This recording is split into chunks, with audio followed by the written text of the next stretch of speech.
Well,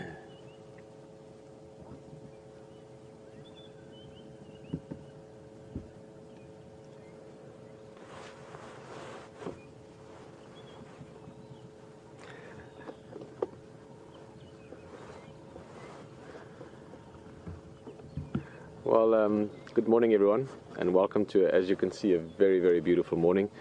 Lovely sunrise, it's a beautiful day, looking forward to it. It's weekend, so I'm hoping you guys are having a good time as well. Even though it might be very late at night for you, tomorrow morning when you wake up, it's going to be the weekend. So thanks for joining us here in Sabi Sands Game Reserve at Djuma. It is, exciting day. It's early morning. We're still sort of in that sort of mood that you just experienced looking at the sun. Heard some lions roaring in the distance. We're going to follow up on that if anything's coming from that. HD is going to be looking around for some spotted things, see what he can spot, and we're going to just have a lovely time. Brian's behind camera. Brian, always nice to have you there.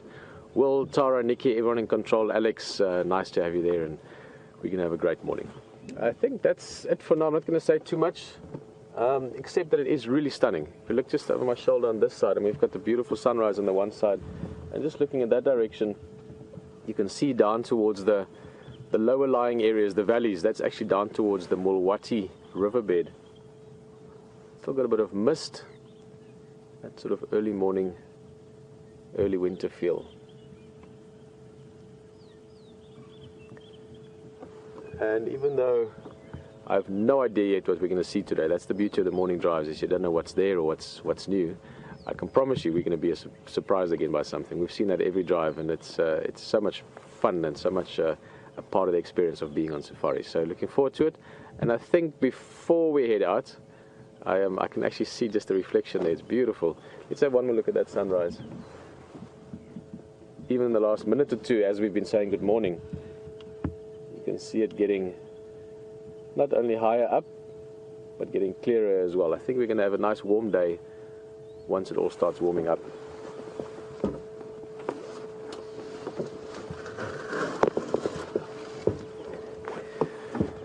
As always, thank you for joining us on the Safari Live experience.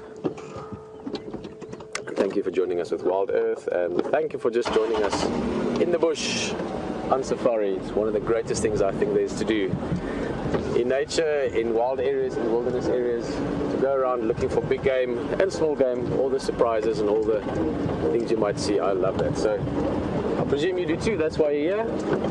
If maybe this is one of your first drives, maybe you've never done this before, maybe you bumped into us by chance, I think you're going to like it. If you don't know what to expect, you can expect anything. Let's go see what we can find. You're also welcome to chat with us a little bit, ask questions. Hashtag Safari Live for the Twitter feed. Lots of conversations and questions and things going on there. Or you can just email it straight in, questions@wildearth.tv. But let's look around now. I'm going to sit back a little bit. As I said, HD is out there as well. He'll say good morning to you shortly. And also Stefan, Scott, Brent, they are out tracking the Bloodhound gang, looking what they can find, and obviously Stefan will be on foot, so maybe there's some excitement there as well today. You never know what's going to happen. Lovely kudu coming up. Hello ladies. One of my favorite antelope. Oops, sorry. Let's go back a little bit. Oh, she's in beautiful condition, this one. In a prime, it's difficult to say exactly once the adults, but this is probably a good 5-year-old, 4-year-old female, or cow as you would call them. Quite a large antelope, one of the larger antelopes, and probably the largest antelope you'll see here in this specific area.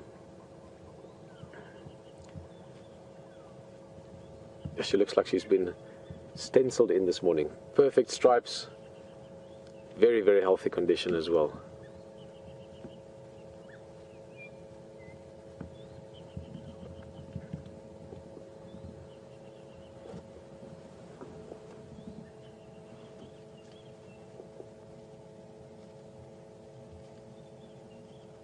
You can see a strong body, strong shoulders, strong hindquarters, quite fast, but probably more importantly than fast is they're incredibly agile and they can jump very high, so they can outrun a predator through thick bush, because that's where they like to live. Typically they're browsing antelope, they eat leaves, and to escape a predator in the thick bush, To be able to run fast in a straight line is important, but not as important as being able to twist and turn and jump over bushes if need be. Let's go have a look. We might actually get them with that sunrise behind them, and that would be a nice view. So let's see if we can get on the other side from them. Just the two females. Oh, there's a couple more. I was going to say there should be more. They're normally in small herds, sort of 3 to 7, 3 to 10 animals. They don't form large herds, again, because of the habitat preferences. Oh, that's lovely.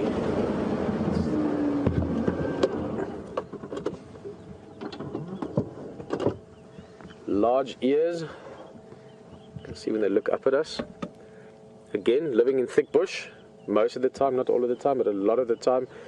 Their eyesight's excellent, it's as good as any other antelopes. But their hearing is super well developed, because in thick bush you're not necessarily going to see the predator first.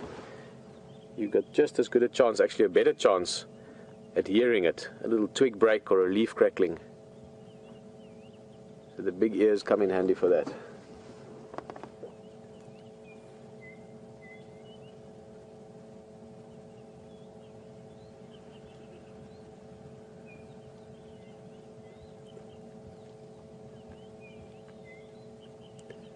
Beautiful bird calls. There's a batters calling in the distance.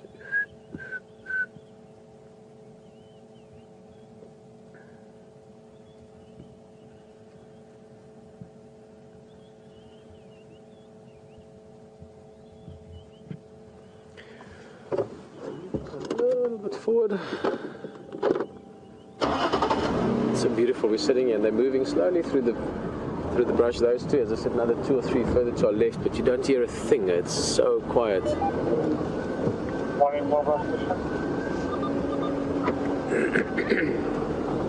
Excuse me.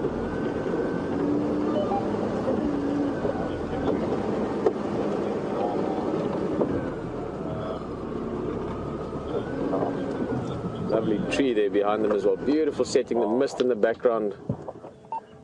It's really one of those mornings where you almost don't want to talk, because you feel like you could interrupt the tranquility around. It's just really peaceful out here.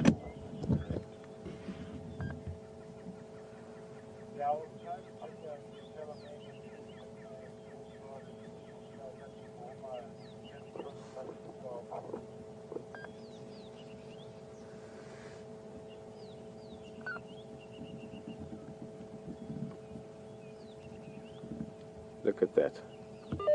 What a morning. Let's go look around.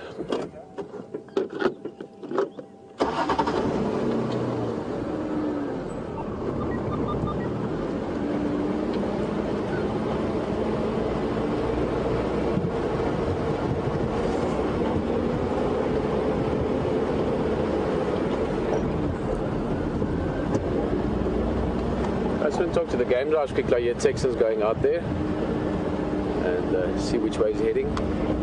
Texan again.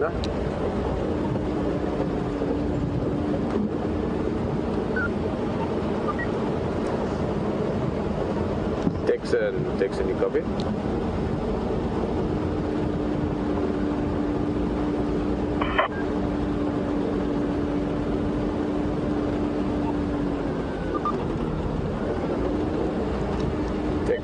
Texan again.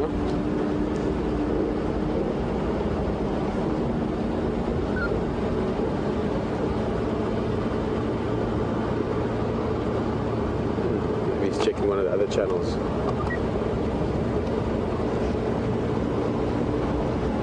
It's always great in the mornings, you know, you've got sort of a whole new canvas, so the road itself, the information, that's the first sort of, oh, that's beautiful. Sorry guys, this is just one of those mornings where there are some great views. Look at that.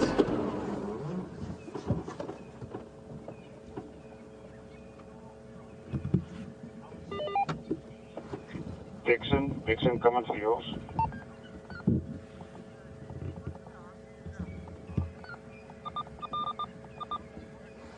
Oh, lovely.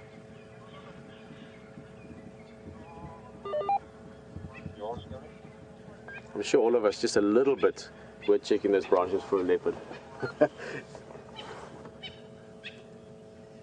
I had this beautiful experience end of last year. Brian was on camera as well. It was Kanuma. Yeah. Kanuma up in the tree. It was after sunset, so it was this sort of thing, but after sunset. This leopard was walking up this branch as a silhouette against the sort of an early evening sky. It was beautiful.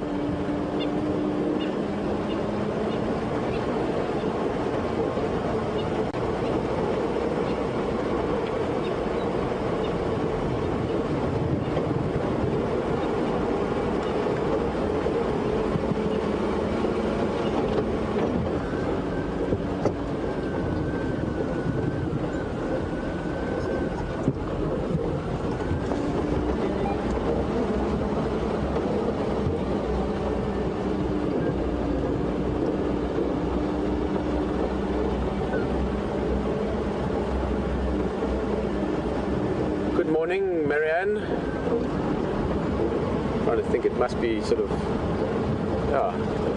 early morning in Arkansas. Welcome on the drive. Just asking, so I'm just going to check, always at any road junction, it's good to check for tracks. There's fresh hyena tracks.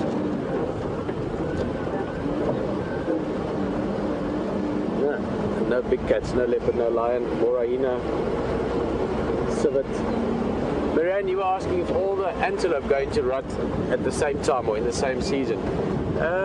Yes, I mean, within a sort of a broad spectrum. So the main rut that we'll see, partly because it's numerous animals, and also because it's the most displayed, if you want, of all the antelope, are the impala. But kudu, waterbuck, all those bigger antelope as well. They go into rut similar time, May, June, July. So basically early winter, autumn, and into winter. And then most of the young are born, and the impala's young start being born about November, December. And you find normally the larger antelope a little bit later, yet towards January, February, you start seeing more and more the like kudu youngsters and waterbuck and so forth. So yes, within the same season, but not the same sort of couple of weeks or the same month. Spread out over sort of the 3 months of late autumn, early winter.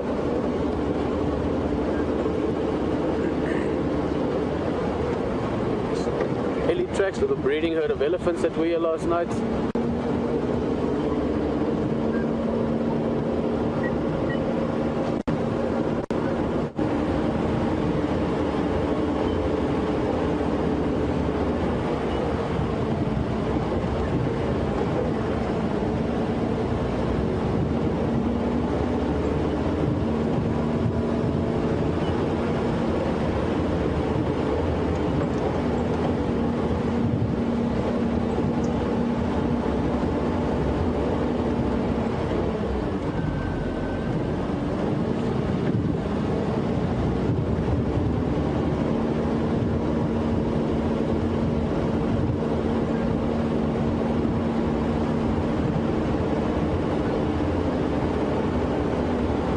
We're going to keep looking for tracks, looking for animals. HT is busy doing the I'll be awake in about 20 minutes, so ask me lots of questions then, by the way. But HT is doing the same thing. He's looking around, and I'd like to say good morning to you, so enjoy it that side, and we'll see you back here in a bit.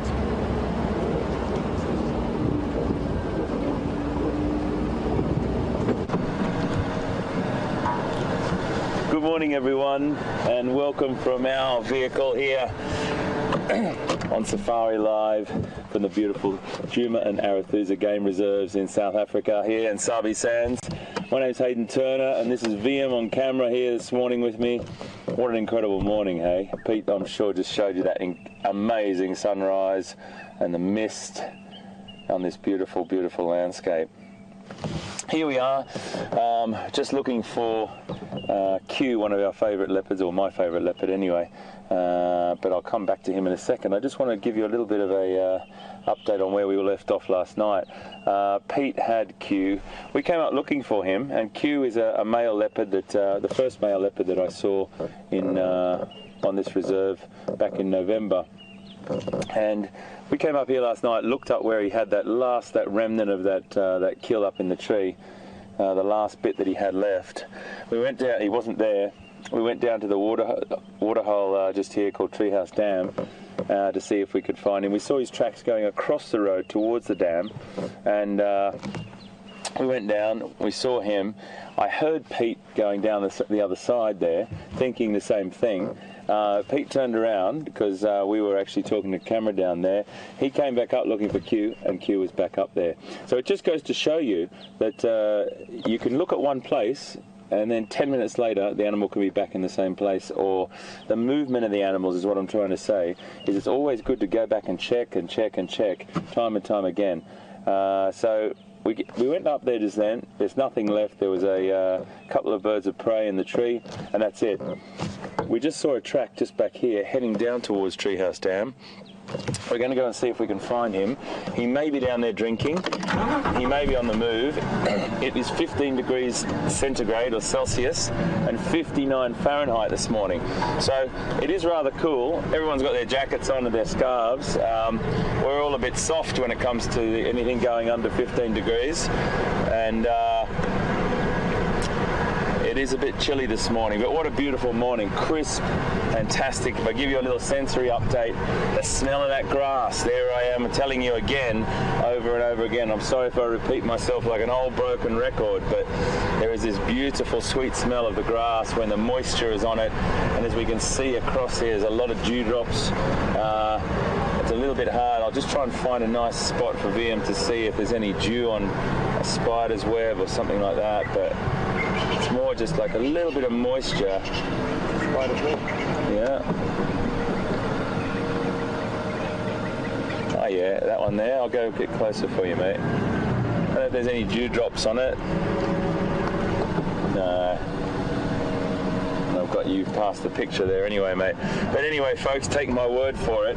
It's there's a lot of moisture in the air. You can feel that, and that makes it sort of emits or helps the plant emit this beautiful scent that's going around at the moment.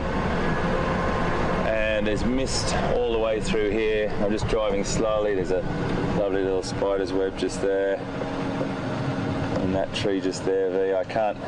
It's a little bit tricky. Lovely little spider's webs all the way through. Dewdrops all over that. So beautiful moisture in the air. 15 degrees Celsius, 59 Fahrenheit. A little bit crisp. Lovely scents around. And we're going to go and try and find a leopard. Now there's a lot of vehicles out this morning. We've got two radios, of course. Our radio that we communicate with. And I've got this Game Drive channel. Now the Game Drive channel we've got on loudspeaker at the moment because we've got a new arrangement on the vehicle, so you will be hearing a little bit of chatter behind, radio chatter. Yeah. We're just turning up to Treehouse Dam, one of my favourite dams. If this is your first time with us, welcome aboard. Fantastic to have you here with us. And if it's your regular safari goer and get on the back of the vehicle on a daily basis, welcome back. It's great to have you here.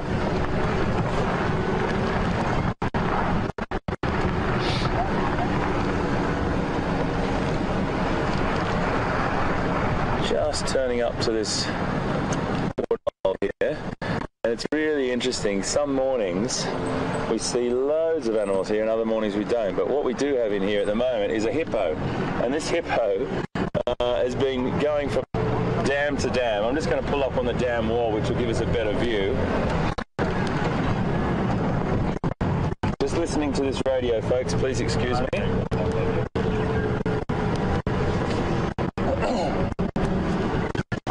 So we used to have that send in our ear. We used to have that information on the Game Drive radio coming through on our earpiece, but now we're listening to it live, so you will hear that chatter.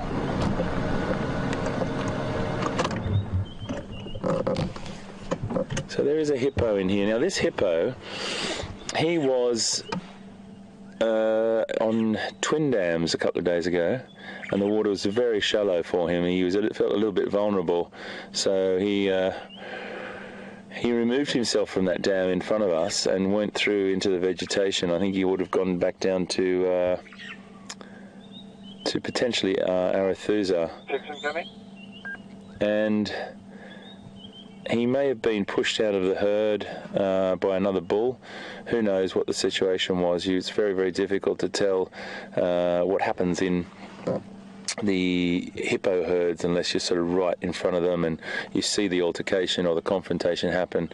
But sometimes when they go out and graze at night, they will, it looks like just a little bit of a rock in the middle there, but he will come up for breath any second. They do go out and graze at night, and if they do stray further than they should because of food availability, or further than they normally would, because of food availability, they have to go further afield. Sometimes they use a dam that's just like a little satellite dam from their main dam. So there's lots of different factors that could be involved here, but he is the only one here at the moment. I'm just keeping an eye out around here for Q. Some beautiful bird sounds at the moment. I can hear African fish eagle, I can hear Cape turtle dove, I can hear woodpeckers. That's amazing.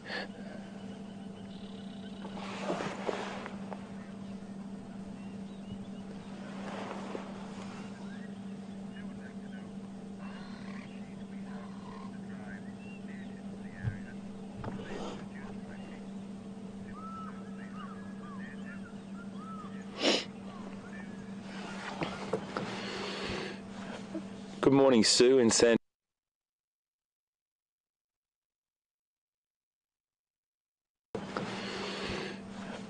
Good morning, Sue in San Diego, or good morning from here anyway. Thank you very, very much for joining us, and thanks for watching on this beautiful morning here in Sabi Sands. So your question is whether all the animals that we view or we have encounters with and these sightings are indigenous or native to the area, or have they been introduced? They're all indigenous, and there's no non-indigenous species here that we see. There could be migrant birds that come through, different species that come through from the north or from Europe that are migrating south for the winter, but not at this time of the year because it's actually coming into winter here. So all the mammals that we see are native or indigenous species, and that's what the management of the reserves are all about. They will make sure that no non-native species come onto the reserve. There are some species of plants that are invasive that have been here for many, many years, but all the animal species are native, Sue. So thank you very much for your question and welcome aboard. Just trying to find some little birds for you, but it's a bit quiet down there. Lots of little Cape turtle doves on the other side. They're a little bit far away to see them, but that's another beautiful African sound that we'll play for you on the little app, or a little app on my phone once we see one up a bit closer. Hippo's just stuck his nostrils out there, VM. That fantastic adaptation of being able to submerge themselves completely, and just nearly completely, I just dropped them down. And I think that's as low as he can go. He's at probably the deepest point. But keeping their breath, holding their breath for about sort of 5 to 7 minutes is the regular or average time that they stay underwater.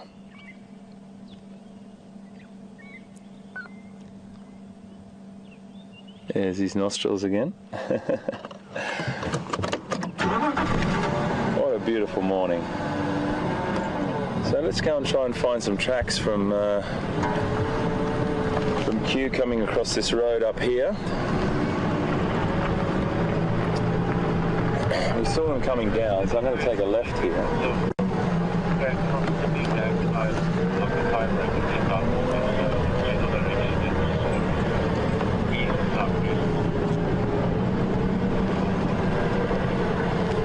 Always keeping our ears to the radio, and if you do have any questions, folks, Pete's probably reminded you already, but you can send questions to questions@wildearth.tv, or you can tweet us at #SafariLive, and we'd be more than happy to answer any questions related to what we're seeing, or even just a general question about anything to do with wildlife, anything to do with VM or myself, the technology. It's absolutely your call. We do have some tracks going down here.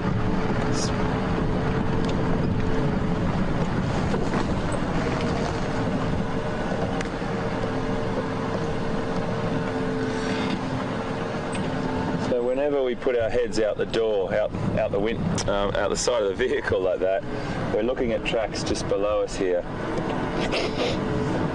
Just looking down through going nice and slow here, folks, just down through this vegetation. There's a little drainage line down here that we have seen many a leopard frequent.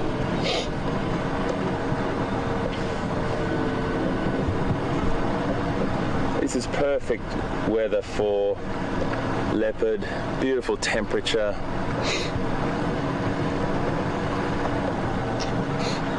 And also, you know, he had a kill 2 days ago, nearly 3 days ago. So he probably will be out ready for another bit of a look around, see what's on the menu this morning.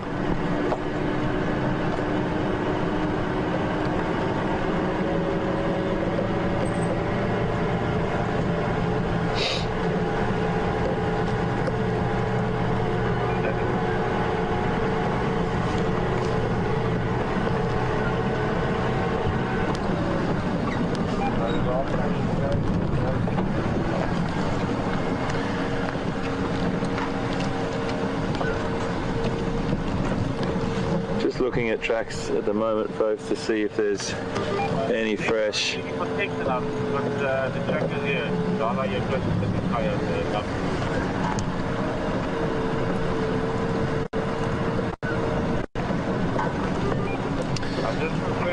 wherever you are in the world, folks, I hope you're having a great day. I know 15 degrees Celsius or centigrade is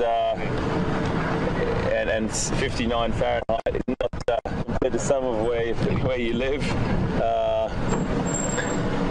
Just looking for tracks here, folks.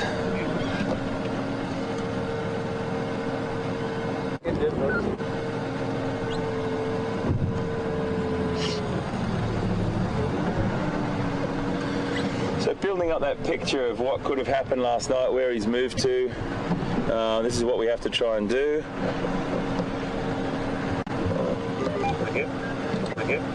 Just have a look to see if there's any tracks crossing down here. If he's come down that drainage line, there might be tracks just down the bottom of this little dip. Now this could be a little bit of break up here because it's a notorious little dip for that. So I'll come back to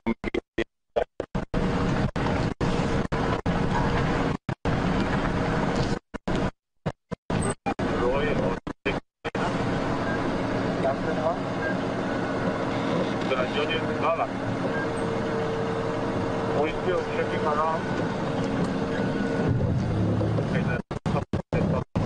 Jump those tunnels here and going to this guy on main road.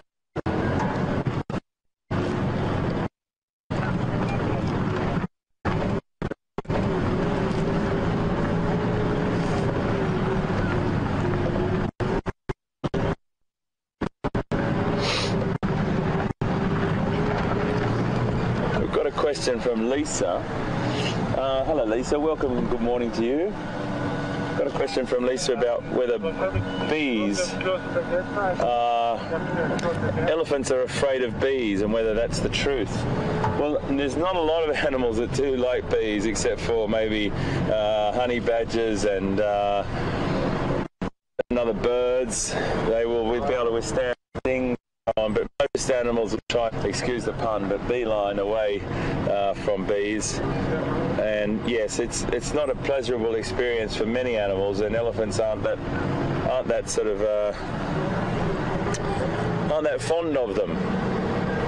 I've never seen it in action but to say that I could verify, it's only stories that I've ever heard and never that I've read, that they don't really fancy being around bees.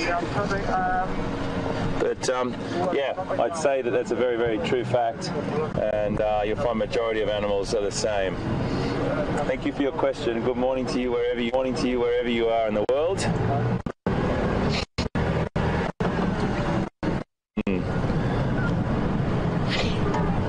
Can't see anything along the road, so we're just going to carry on, and I might actually turn down this road and then come back down another little drainage line area towards Twin Dams and see. He may have gone through a drainage line to another drainage line, and it can be very elusive. When you get onto being on foot, it's a very different story. When you're with a good tracker, you can follow that animal and get much more information by going through those little drainage lines and seeing where they've gone.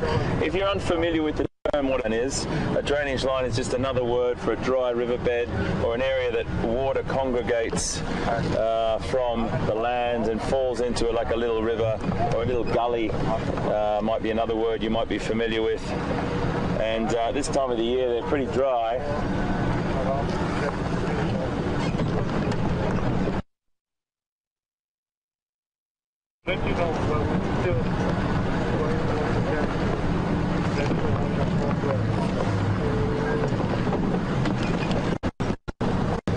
Yeah, it's a bit tricky. I cannot pick up any tracks coming out of there. We've got tracks at the top. We might go back up to that other side. Just want to go down to the bottom road and go along the bottom road and see if there's anything coming through there. Or I'll tell you what, when you drop down into these little drainage lines, it's a bit chilly.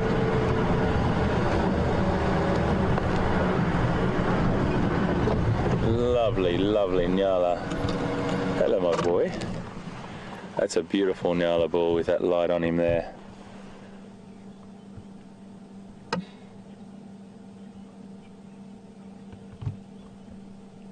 Oh, isn't he gorgeous?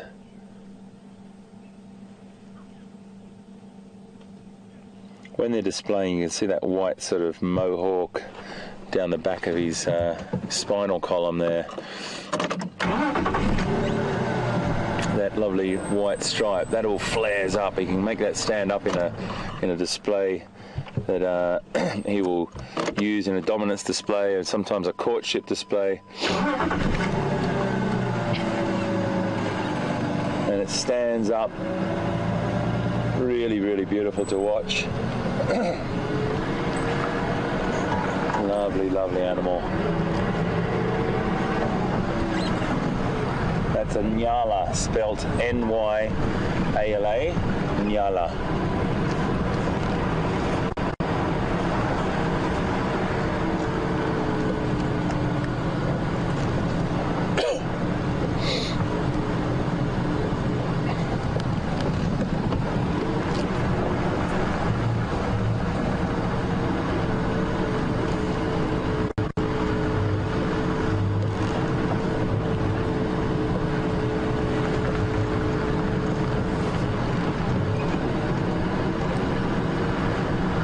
Beautiful, beautiful morning light. Have a look at that mist through there. So nice.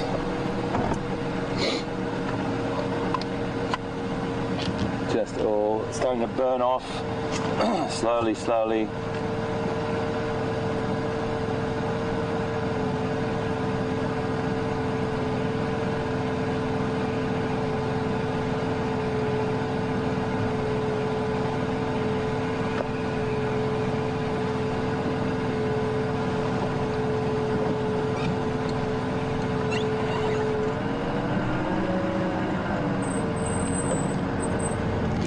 So nice.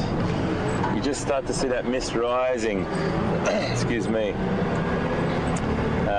When we first woke up this morning, the mist was just the most incredible sight across that valley.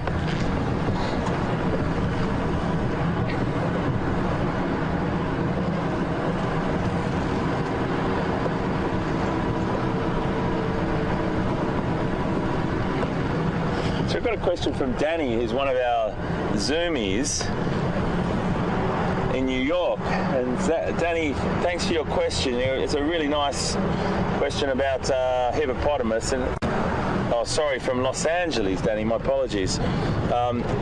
Danny, wondering how long that hippos stay with their mum. It's quite an interesting process that happens after birth.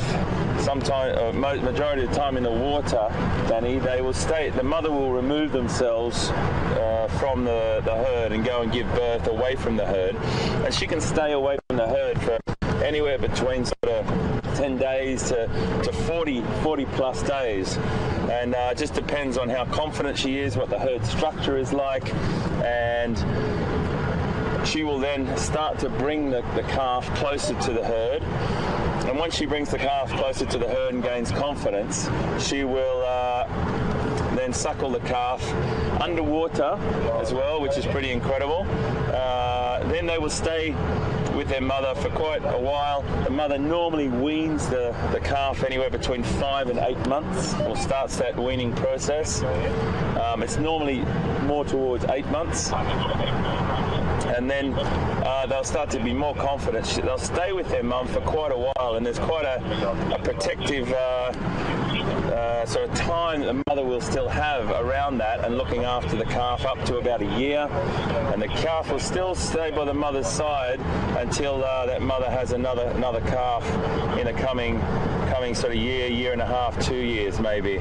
Now, that really depends on the social structure of the herd. Sometimes the mothers will put the calves into like a creche situation where they will look after, one female will look after several calves whilst they go off and graze, and they'll rotate that. But again, it really does tend to be dependent on what the social structure is. If there's loads and loads of bulls around, or loads of crocodiles around for that matter, and a high concentration of them, there's a much more protective sort of scenario going on. But it's very, very relaxed. There's no crocodiles, there's only one bull. Broadsword Ranger. Okie dokie. Well guys, welcome back this side. I was just about to ask them what HT is up to. Just calling control office there. Control rooms around. Two things. We almost had lions. We were very excited. I had the tracks that were fresh. Trackers were in there. Texan, and the guys were looking around, but then we found that they had crossed north into Bafusuk area. Let's turn this down a little bit. There we go. And in the same time, or in the same process, we've also found some leopard tracks. It looks like a young male. I'm guessing it's Kunyuma, coming from the north, sort of Bafusuk, that side, heading down in the general direction of Voyatella or of Juma. So we're going to look around there. Tracks were very nice and fresh. And from the general direction, I'm hoping maybe, what is that, some hippo tracks. I think that we could find them. So we're going to look around Juma Dam, Voyatella Dam, same dam.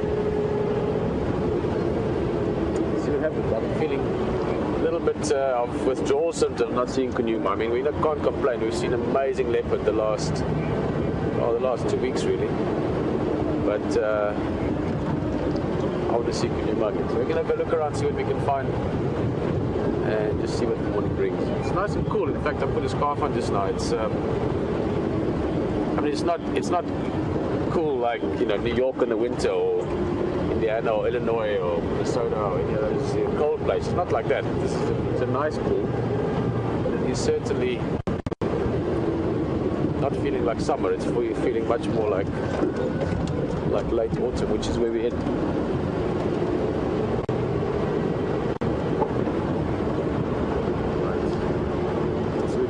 Guys, if you have any questions, maybe just some general questions, you know, where we are, what is this, what are we doing, kind of thing, or general question about predators. Maybe we've been talking quite a lot about the apex predator behavior. Feel free to ask.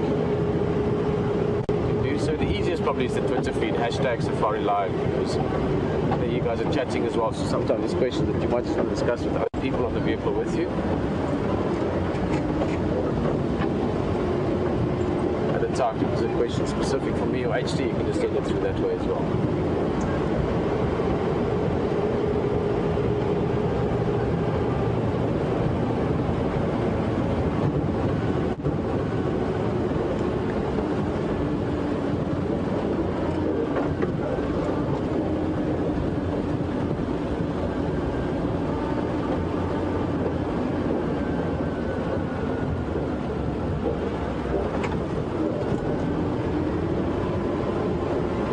Lucy, and be quite curious to know where in Indiana you are. South Bend. I spent quite a bit of time in Indiana way back when, in a tiny little place. It was actually very interesting. It was one of my sort of interesting times in America, in a tiny place called Brazil, Indiana, close to the Illinois border.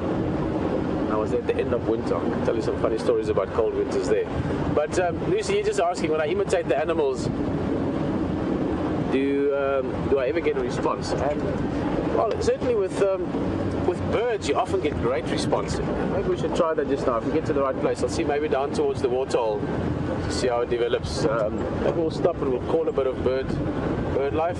We did it the other day, but we're very lucky. We had an amazing response from a pearl-spotted owl, or I guess they call them pearl-spotted owlets these days.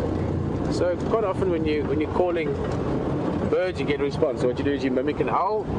Maybe get an owl responding, but even if you don't get the owl responding, you've got lots of little birds, and little cisticulars and lattices, warblers, bulbuls, jongos, lots of little birds that will come to look at, where's this owl? We can hear an owl, we don't like him, we want to chase him away. So that gets a great response. With big mammals, there's a couple of calls you can make that will definitely get a specific response, but typically speaking, you don't really want to do that. It's not... you don't want to interfere too much with the behavior. So with the big mammals, not really. Also because you try and not do that, so to speak. But I often get a response when there's a few people sitting in the vehicle, even if it's just a little smile or a chuckle. Fun to mimic sounds. I'm teaching my daughter now as well. I'm not teaching, kids are great, little kids, and we see this with, for instance, Shadow's cub. Young animals, it's so fascinating to see how they learn. And yes, we teach certain things, but quite often you must just do things. Kids are amazing at just picking up on all kinds of fun things. And what I do when we go to game reserves with Sydney, she's 3.5, going on 4 now almost. She loves making the sounds, and she has a laugh. I mean, she literally sits there laughing when I'm making all the sounds. Jackal, she loves a jackal. Yeah, She does a pretty good jackal. A hippo, she's not that great with a hippo always because she starts laughing before she's into it. But hippos are great, and you hear them often down at the waterhole, She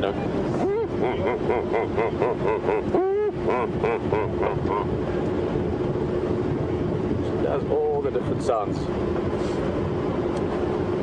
Yeah, it's one of the beautiful aspects of the bush, is just the whole experience, and sound plays such a big role in it. Smell as well, obviously. That's the one thing that maybe down the line we can get you to feel as well. Smell is a very good sort of atmosphere influence, I guess, because smell is a great memory trigger. So driving along, you pick up little scents and smells, sometimes not even consciously, that reminds you of something, and that helps to really draw a picture around as well. Obviously smell and sound and sight, you combine those three, then you've got a lot of inputs already from your surroundings. And then there's a sort of feeling that you get with it, and then there's the surprise element, and that's your game drive.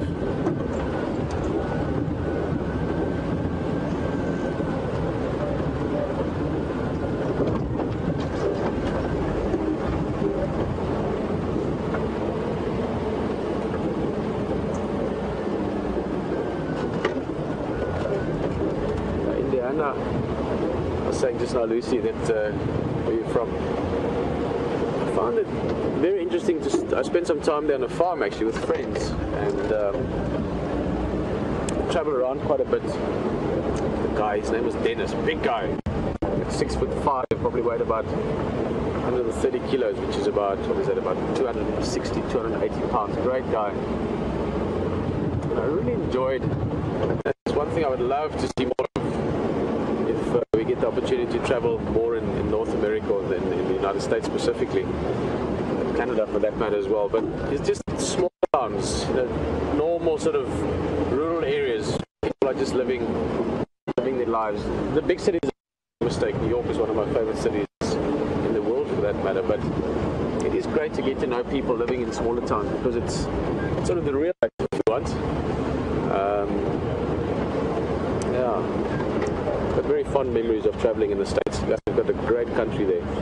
And not to include Canada in that, or not to separate it, but Canada is another country I would like to visit you, just because you guys have got really big space. Alaska for the US. You guys have got amazing areas. One of our, in fact, many of you in Helen, Helen were the first guys down here. We were the first people that hit the ground here. And Nick eventually married Helen and moved back to Canada. Nick always, when we touched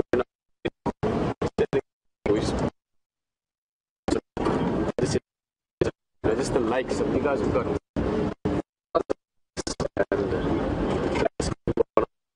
and right up there with seeing polar bears in the North Pole, tigers in India, going to Alaska and seeing the bears and seeing them. Hello everybody and welcome to the sunrise walk here with myself, Steph and Scott. We've literally run into this area to follow up on some impala that are alarm calling again. We had tracks of a male leopard coming in this direction. We came round the block, stopped, heard these impala calling. They've stopped now, but we're going to be making way down this animal path. Come along. When you're hearing animals giving alarm calls, it's important to get into the area. Okay, I've got a male impala running. It's important to get into the area as quickly as you can because they don't call for long. Okay, now we just got to keep our eyes open. So we've got an impala, we've found the impala. And now it's just a question of luck really. So there's the impala.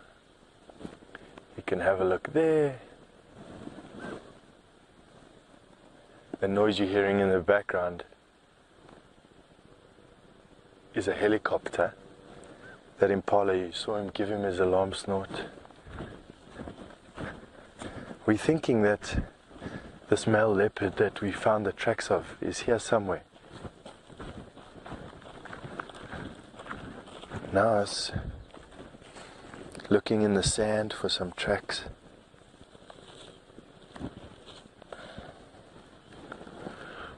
For those of you who are new to the show, firstly, a warm welcome. And secondly, we've introduced bushwalks so that we can show you what it's like when we're on foot in our neighborhood or in the bush where we are.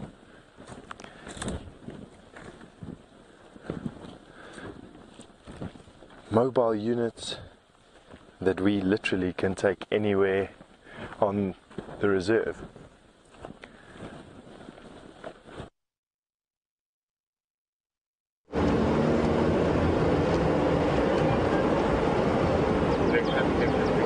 Alright, well, just at Gari Waterhole, we just stopped a little bit to get some liver back there, sitting in the sun, just warming themselves up. And as we stopped, we heard some interesting calls. Speaking of calls, Lucy, your question earlier, a lot of animals can call and get a response from us. That's one thing I can guarantee you. Especially when we're going to try and hear them now this way. There we go.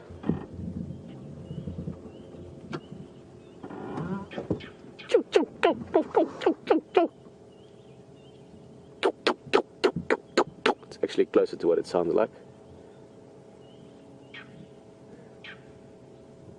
Now that's sort of an orange alert monkey alarm call. It's not quite full red alert yet, but it is an alarm call. And the response they get from us is that we want to go and see what's going on there, because normally when monkeys are calling like that, probably 7 out of 10 times, even more, in this area of this part of the world, it's a leopard. So, as I said, that's not a full sort of red alert, you know, it's more like orange alert. So maybe they've seen something and they're not sure, or maybe they've seen it and it's left. But let's go have a look if we can find them, and if we can find them, try and see where they're looking, and then we take it from there. Oh, yeah.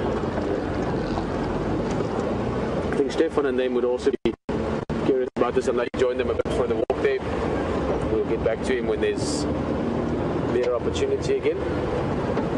This is always great. Early mornings, very exciting because it's a blank canvas, things to be found on. There's the monkeys, and they're shouting only at the cold, I think. Have you got something there? Now we picked up those 3 tracks for that gala. Sorry guys, I'm just trying to... There you can see, up in the sun, nice and warm, but also, and very importantly, a great vantage point, a great place to sit and look around, be a sentry. And the guy we can see there, sort of to the top left, that looks like one of the, or not one of the, probably the dominant male.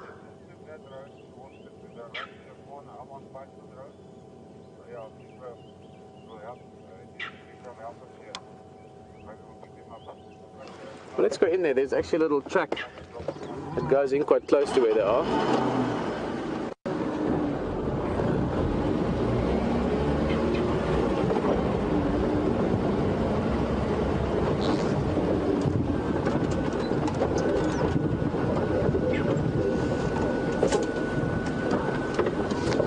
Alrighty.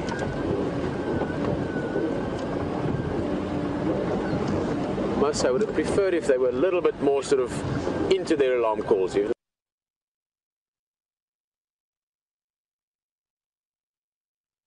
Monkeys. Look at those guys.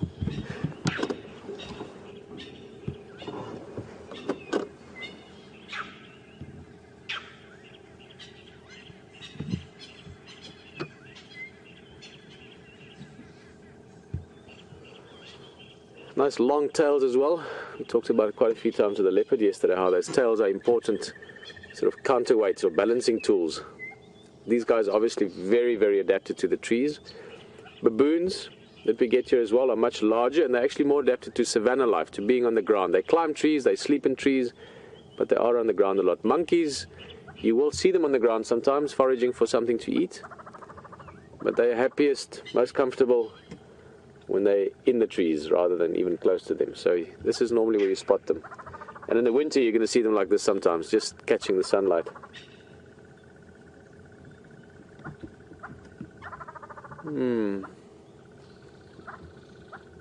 There's the big male. He's just looking around now. No more alarm calls from him.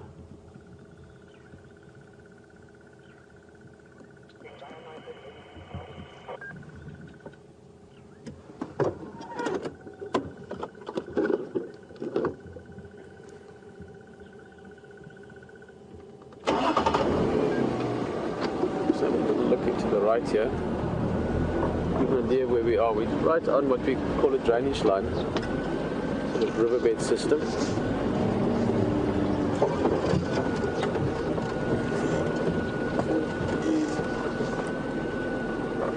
See to the right there, that's the kind of terrain we're looking at. So lots of, that's the riverbed itself, so grassy, sort of thick lush grass, some tree stumps, lots of bush.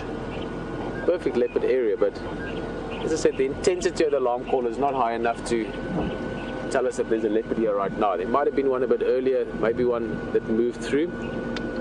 So we will start looking around again for tracks.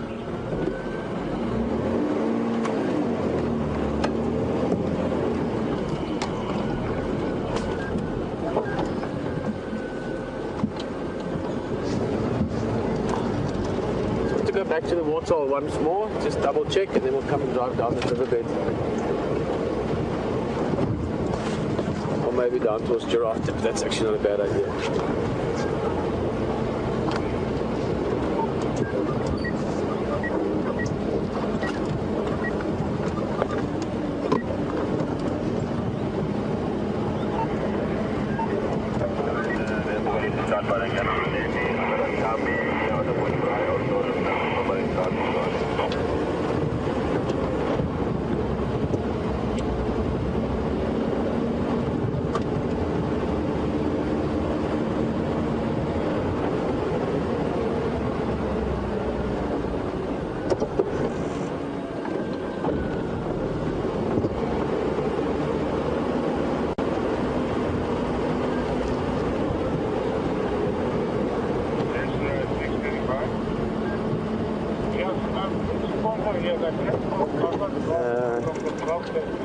vlog.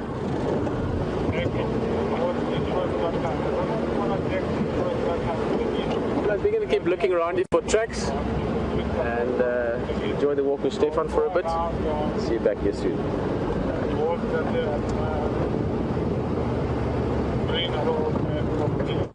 Oh, welcome back to the bushwalk. It isn't without its faults, but as you know, we are a highly mobile unit here walking around on the ground, and from time to time there are some problems, so please excuse us for that. But we've run into the bush following up on some alarm calls that an impala was making after finding some tracks of a male leopard earlier this morning. We definitely think that he's in here somewhere. The impala were not just barking at anything, they were really alarm calling. So we did find one male impala. He didn't look too stressed, he bounded away from us. And what Scott and I have done in the meantime, while you're away from us, is we've come and made a full circle around where we saw where those impala were, just to see if there's any tracks of that male leopard coming out. The good news is that there are no tracks of this male leopard coming out of the area where we were. And you are now going to come with us, and we're going to go and walk back into the bush down a drainage line to see if we can bump into him. Without tracks to follow, it's quite difficult to follow exactly footstep for footstep, and you've got to use a bit of your intuition as to where we think this leopard's going to be. We think he's moving along the drainage line that we're going to be going with, because he doesn't come out on game paths on either side of the drainage line, and the impala was in the drainage line when we came out. So let's go down, let's see what we can see. If you do hear a helicopter in the background, my mic might be able to pick it up. There is one flying around. In actual fact, we can show it to you. You can see it in the distance over there. They do regular patrols using a helicopter in this area. And it looks like that we just happen to be in the patrol area of this helicopter for this morning.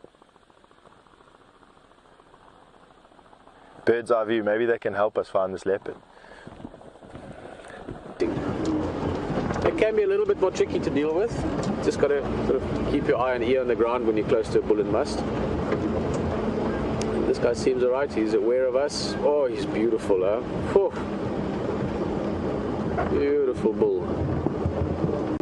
Just going to slowly roll past. We don't want to go fast, we don't want to be sort of too excited around him. So I'm just going to continue past quite a bit, and then we'll turn around only, and we'll wait for him up the road. He's going to have a little bite to eat. Thank you, mister, giving us a opportunity to come past. You can see that heavy temporal secretion even at a distance. Okay, so we'll go a little bit further along and then we'll turn around. Oh, it's a big ellie. Nice big guy. Alrighty.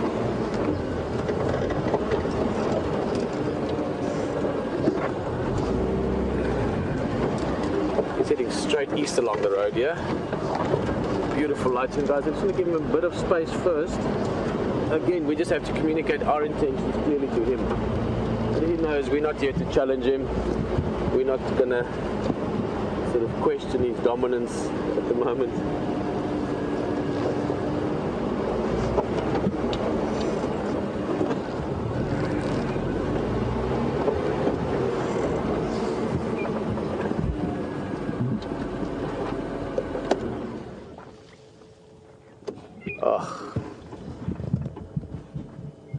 Yeah, I'm going to go with about probably early 30s. I thought he was a bit older earlier, but early mid 30s, 33, 35, something along that range.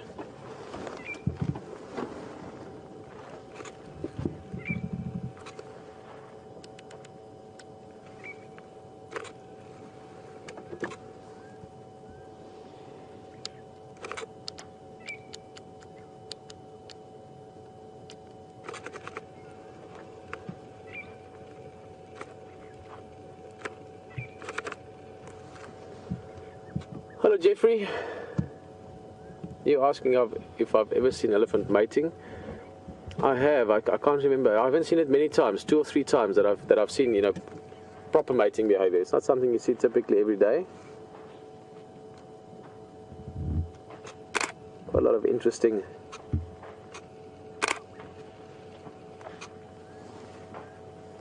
behavior that goes with it. Guys, I'm going to try and stay in front of him.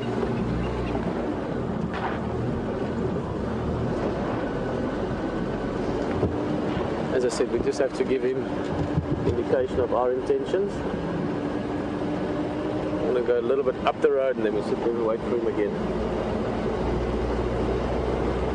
There's a lot of ritualistic behavior almost, or behavior itself that's very interesting around the mating, other than the mating itself. It's not something that just happens. A female in estrus, you can normally give it quite a bit of time before she allows a bull to mate with her.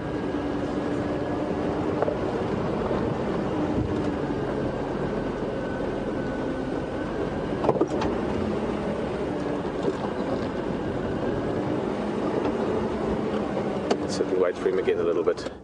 He's just walking up the road.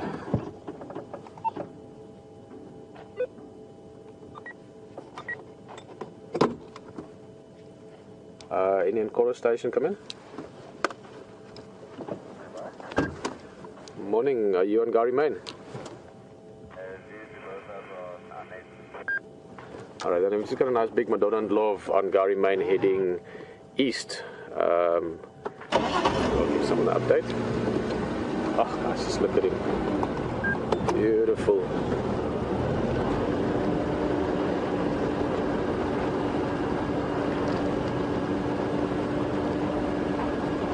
I want to let him come past us. Let's see what he feels like about that. What he feels like, yeah, what he feels like relative to us sitting on the side here.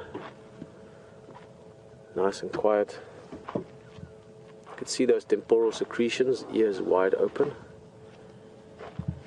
Oh, he's impressive.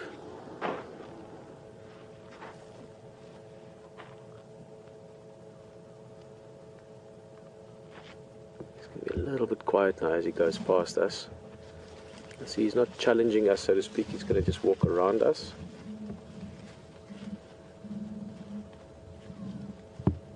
Stunning bull. Quite tall at the shoulder. He's not a massively bulky elephant, but he's quite a tall elephant. I would guess him around 3.6 at the shoulder, 3.6 meters. Exactly what that is in foot, can't tell you now, but we're looking at about 11 foot probably at the shoulder, maybe a little bit less, 10.5 feet at the shoulder. He's going to push over that tree and let's go see what he's doing.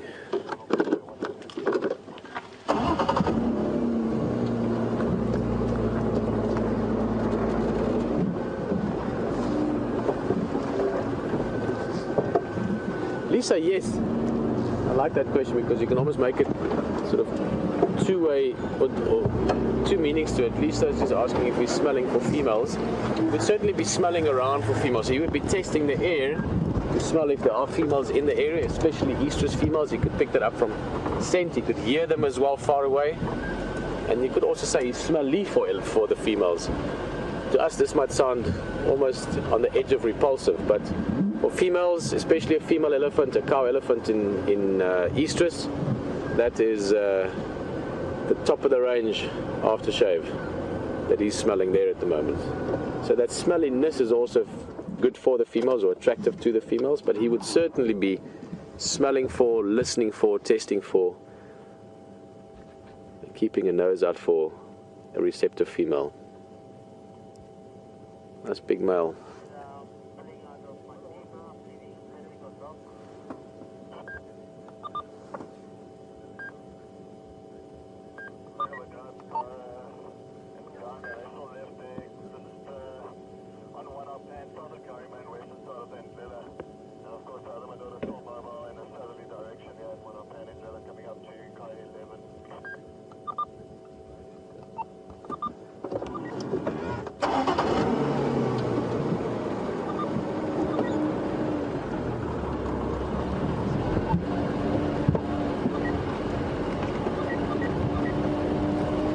It's a quick morning here. Morning guys, how are you? Hi, good, how are you? Very good. Charles, nice to see you. What's happening that side? Ngala, one-eyed pan? This side, yeah. But there. This one, okay. Oh, okay. Fambang South? Yeah, Fambang South. Oh, okay. See you later. Cheers, guys.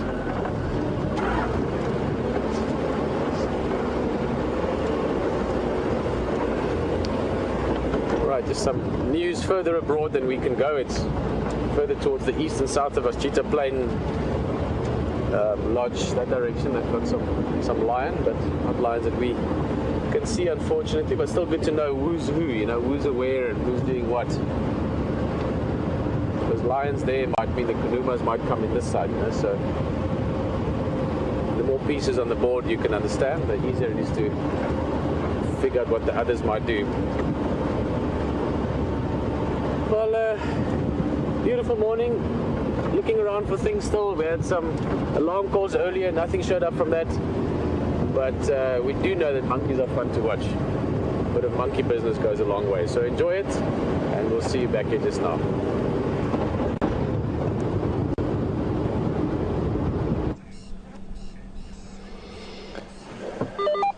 Folks, we just stopped because we don't often get to see vervet monkeys behaving without running away from the vehicle or whatever, and they're just feeding in this grassland quite nicely. The light is quite beautiful. Just to the left there was a couple down to the right, but they're just walking back towards us. And then as we'll have a look at these couple here, but there's a tree just quite close to us. There's a fair few in there. And it's just really nice to see them coming across this open area in this beautiful light. There was a couple jumping around in this tree in front of us. They're up in the top of the tree. So up to the left-hand side or right-hand side, there's a few in there. They're feeding away. These are vervet monkeys. And I'm sure, I think Pete mentioned them to you earlier this morning. They're quite a fascinating little species, and there's a couple just there silhouetted, which is a little bit tricky to film up high in that tree, but that's a nice shot of a mother and young. There's a couple up there. So this troop is probably about 10-12 animals. I can still see some down on the ground, but whilst we're on these ones up in the tree, feeding on those tender young shoots. Really gregarious group of monkeys that spend most of their day foraging in family groups, or troops as they're also known. The lovely shot right at the top there, incredible balance that they have, just picking those tender young shoots off.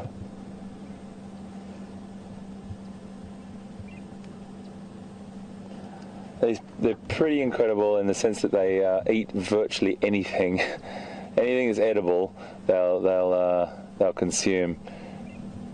Very adaptive. They can come into human-animal conflict situations as well, because they do love farmers' crops, so they can be a bit pesky at times. But here in this protected reserve, they're at one with the habitat. And you can see, it's just, I wanted to stop because it's not often we get to see them just feeding like this without, as I said before, scurrying for cover.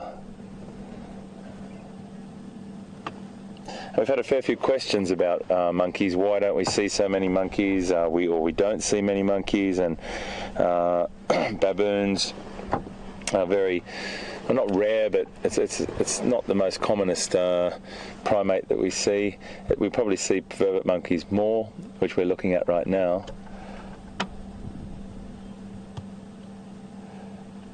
And when I was in a zoo, same situation. I looked after small monkeys a lot. They're fascinating little creatures, and great social structure. Really fascinating creatures to watch.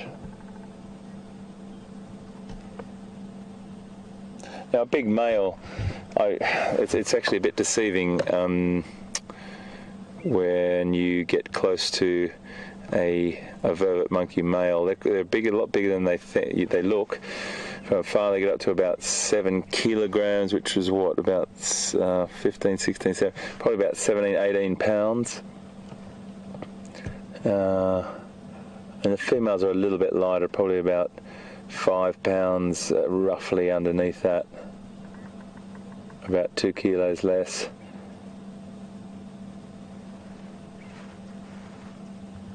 So these guys are diurnal.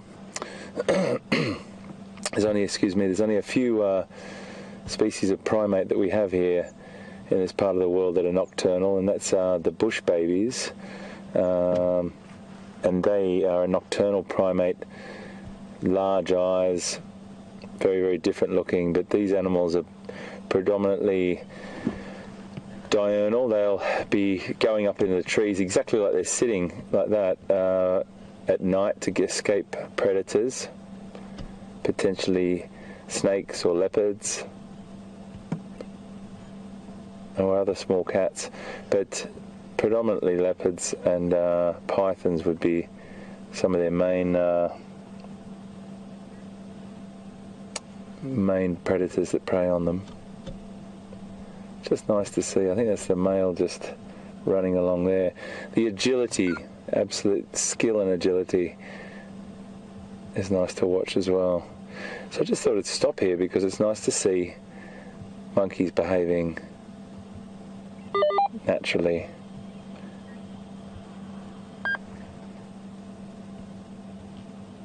They've got a really incredible stutter, sort of a stutter, not a bark, but a stutter vocalization that they will vocalize when they see a predator particularly. So it's a good sign for us. If the monkeys are going off, there's a good sign that there's a predator around, and we will go towards those monkeys. So reading a little bit more of that that script from the bush, or the bush giving you signs and signals of what's going on, and all those things you put into that toolbox for yourself to use when you're trying to find predators.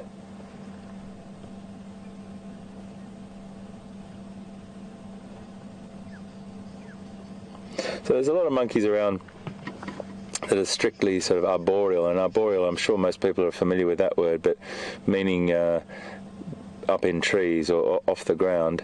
Whereas these monkeys will spend a fair bit of time on the ground foraging as well, and that is because they have to. The canopy or the vegetation doesn't allow them to go from tree to tree as easily as in a much thicker wooded forest. So they have adapted, and they spend quite a bit of time out on the ground. They can be quite fast when they need to, but many pairs of eyes, and animals up in trees always keep a fine lookout for predators approaching. Okay, I just thought that was a nice little time to stop. So they're found mainly in savanna or this little woodland area, not too densely vegetated. They're beautiful.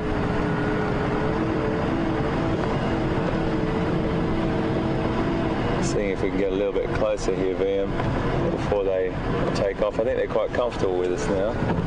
VM, there's quite a nice little baby just there, feeding just up in that. If you go up to the tree and then go about 9 o'clock from the trunk, 3 o'clock out on that limb that goes, that first limb out to the right,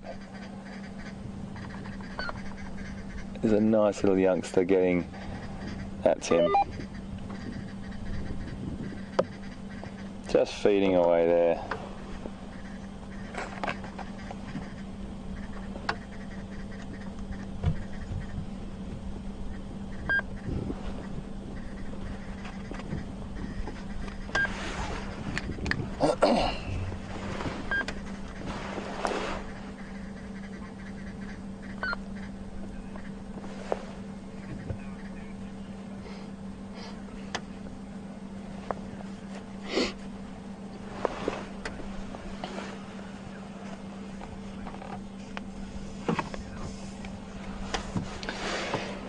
Good morning, Bill.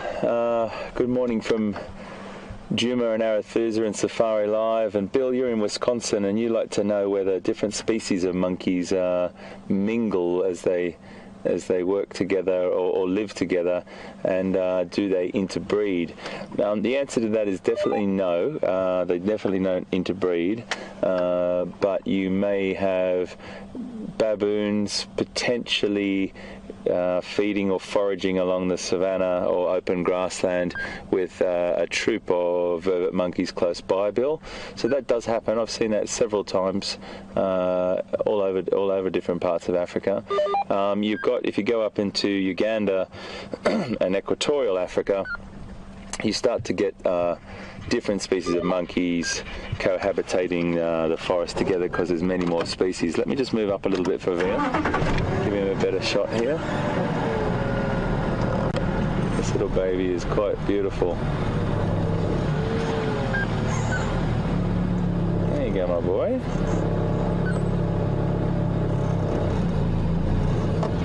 Oh, I'll go a little bit further for you, mate. Oh, is he good there? That's good. Okay. These are very comfortable with us this morning, folks. I seem to be the man that's gone on to small mammals. We've got our little dwarf mongoose yesterday and our monkeys today, so it really is great to see that you can find fascinating animals all throughout the bush. It doesn't just have to be all our big cats, which we do love. Of course we do. We go out on a mission to find our cats and our predators, but these things are definitely worth stopping at because they have a major role as well in the ecosystem and the habitats that we're in. So Bill, to answer your question properly, they don't interbreed. What they do is cohabitate sometimes.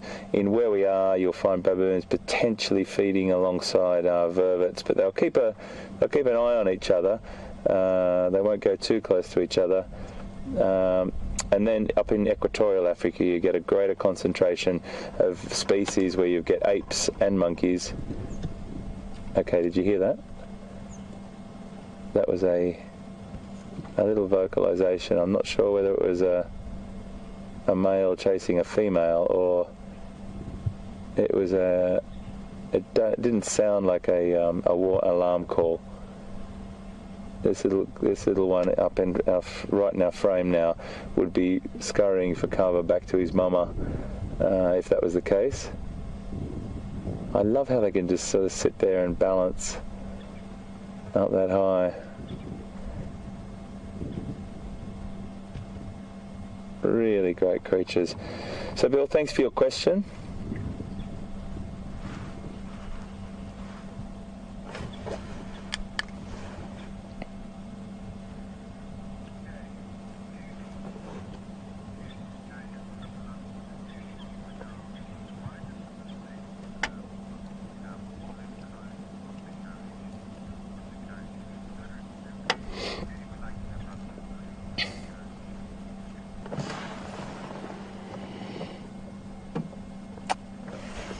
We've got a question from Judy in London. Welcome, Judy, and I hope the sun is shining there for you at the moment, my friend. I'll be back there next week. It's where I'm based. And your question is a great one, Judy. I've skirted around this question because I was wondering if someone would ask. Right, okay, let's get straight to the point. Vervet monkeys have an incredibly... your question actually is, why do they have such a bright blue undercarriage? So folks, I'm sure we can understand what we're talking about there. Yes, they do have a very bright blue area of their body which they use as a display to show their dominance, I suppose, to other males, and it's a display area. Very, very bright blue. Extraordinary, actually, for a mammal to have that blue. It's a turquoise blue colour. That is a display area for them to ward off other males and just look as big as tough as possible. And they do use that. They will sit with that undercarriage on display many a time. Males definitely do use that and it's quite incredible to see because you really don't expect it. You see this sort of quite dull grey, dusky sort of colour with a black face, and then there's this amazing blue undercarriage. And Judy, I do love how you've used that. It's very British, and I do like that the undercarriage is quite blue.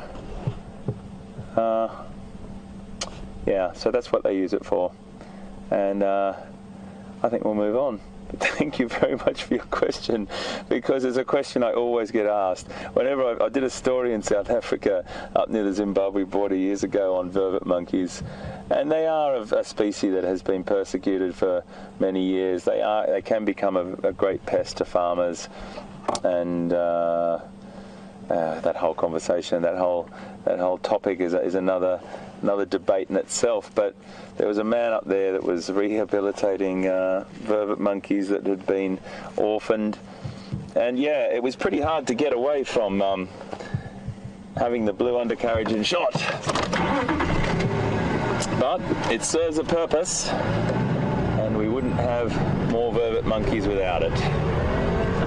Shall we move on? Thank you for your question, Judy. Fantastic, and I hope London's shining.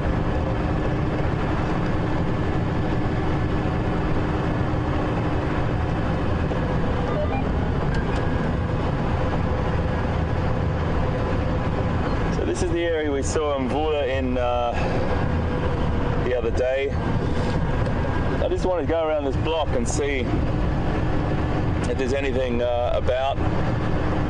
There's been a lot of people looking for line this morning. I've heard on the radio, very, very tricky. They can't find them. I'm not sure if they have found them.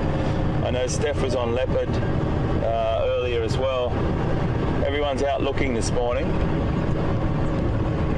And you know what? With so many fantastic people, particularly our bloodhound gang, Steph, Scotty, and Brent. That's my little name for them anyway, because they're incredible guys, incredible trackers. Something will turn up at some point. And Pete's also great. He's looking out there.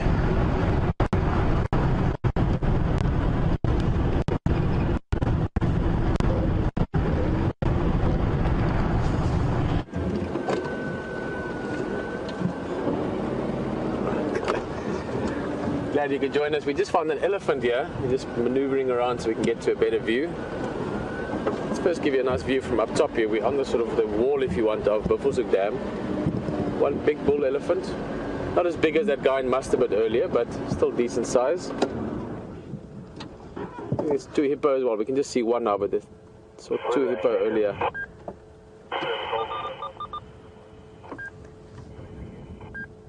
There you can see two heads.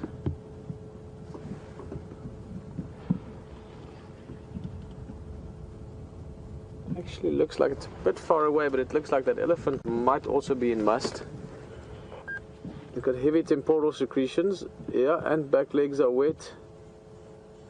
Okay, he'd be in must as well. Now, put that into context with the bull we saw earlier. We're quite far from there by now. We're probably a good 2 kilometers away, so 2 kilometers, sort of a mile and a half away. So it's not likely these two will probably bump into each other. But if they were to come across each other in the vicinity or at a herd with the elephant that might be in estrus, that would be interesting now, because then there'd be real competition between the two, because they're both in must. So then they would have to decide, well, who's bigger. And if need be, have a little sort of wrestling. Sorry guys, this is a radio beeping. Let's see if I can sort that out.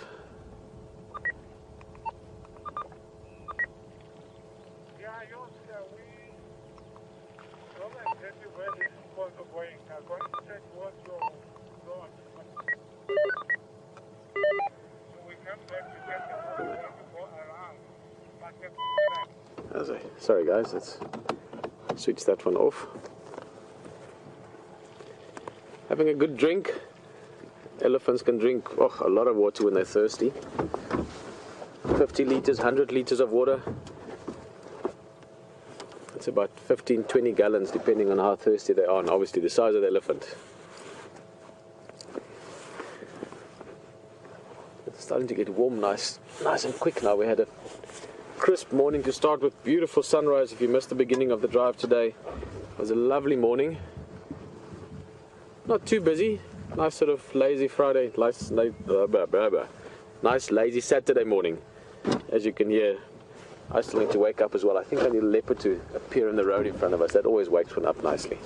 But a couple of ellies, a bit of general game. Leopard track here and there, but otherwise just a beautiful winter morning. The fact that we've seen 2 musk bull elephants in the last half an hour or so gives me some hope that there might be some big breeding herds around as well. Obviously we saw that breeding herd of elephant yesterday afternoon. They should still be in the area somewhere.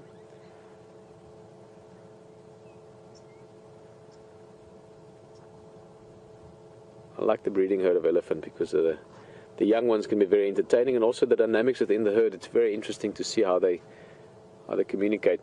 Bull elephants are great. These guys we've seen both times now this morning are solitary because they are in must, but quite often the bulls you will find in small bachelor groups, 3, 4, 5 elephant bulls together.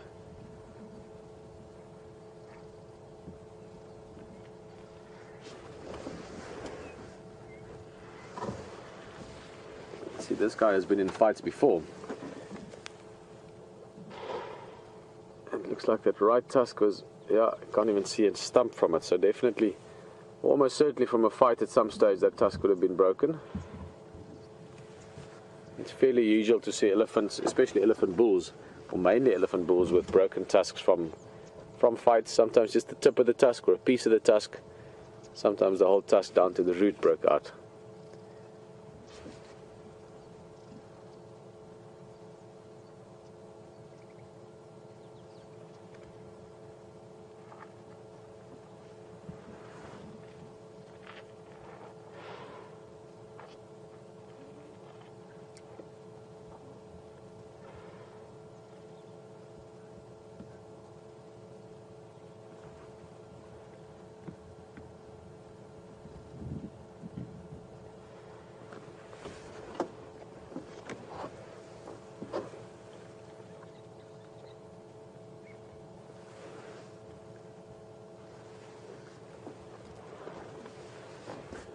Almost no wind this morning.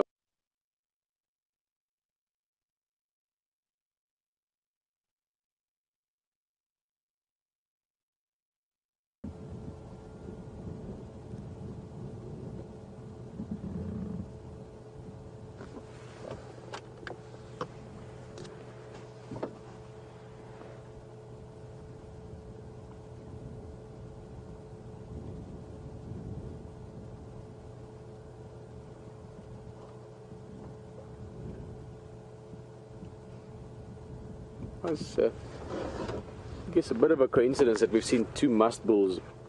Just to tell you again, if you've maybe just joined us, we saw an elephant about a short while back. Bigger than this. Oh, there's another ellie coming in the distance. Just see it's through the trees. Might have a couple of bulls around the waterhole just now. That could be nice, a bit of interaction. There you can see, just sort of up into the trees. And coincidentally, we saw 2 bulls this morning that are in must. Must is just a condition and a short sort of summary for you, where their testosterone levels go up and their hierarchy or their standing, their social ranking within the bull society goes up, and they become the preferred mating partners for females that might be in estrus or in the right state to reproduce. They normally go into must once a year. I mean, there's been lots of interesting studies done on it. Pilanesberg National Park, when I started guiding there in the late 90s,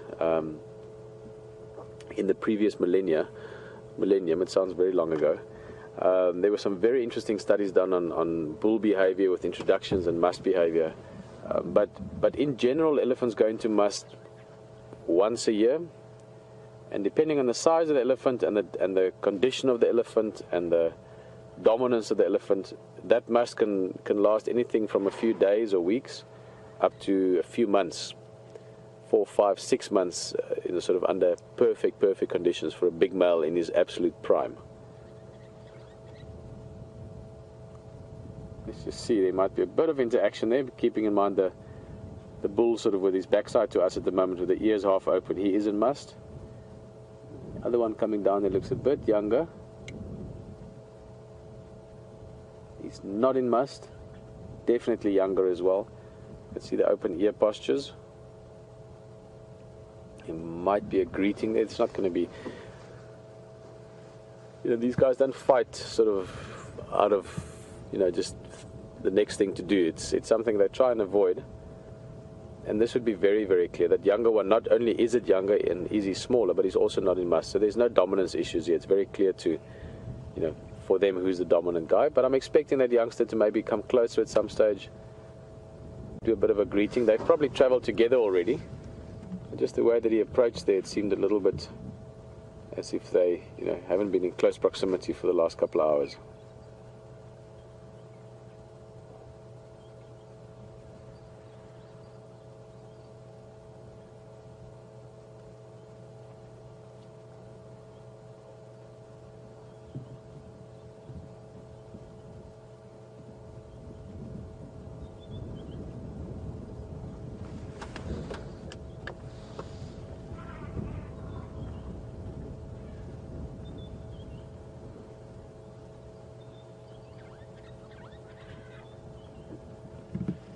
That's a great question, Joanne, and it's something that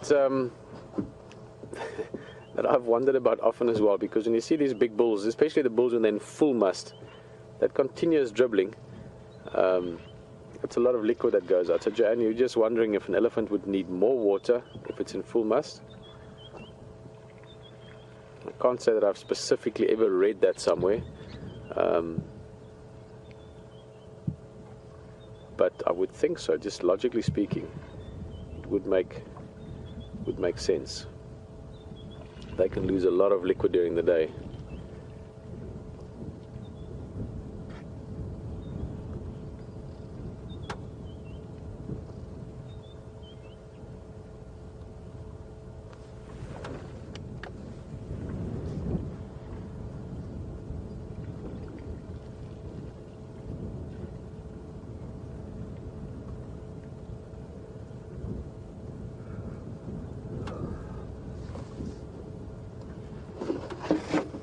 Seeing we've got a few guests from New Jersey this morning. Hello, Rita. You were just asking about that tusk we spoke about earlier, the right-hand side tusk of the other bull that is obviously broken out somewhere along the line in a fight. I think he's not giving us his tusk view at the moment. But you were just wondering if that tusk will grow back. Rita, it won't grow back if it's broken out. If it's broken out at the root, then that's, you know, it's like losing a tooth and that's gone. But quite often the tusk just breaks off a piece of it, like the tip or a part of the tusk itself, and then the tusk will keep on growing. Keep in mind it is a tooth, and the ivory piece that we see, the extension of the tusk, is only a part of the tusk. A lot of it goes in under the sort of top lip. And I'm just thinking maybe we should go a bit closer. Let's go sit on that side. It'd be nice to get a few close-ups and we can talk about it again maybe, Rita. But in short, if the tusk is broken, it will keep on growing, but if it's broken out, it won't grow back. That explains it.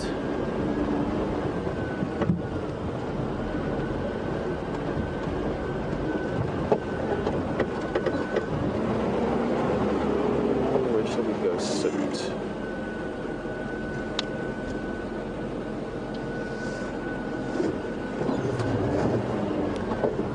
I'm just going to go through a dip here. It's just going to be quiet. It might break up a little bit, but it's very, very quick. Then we're through it.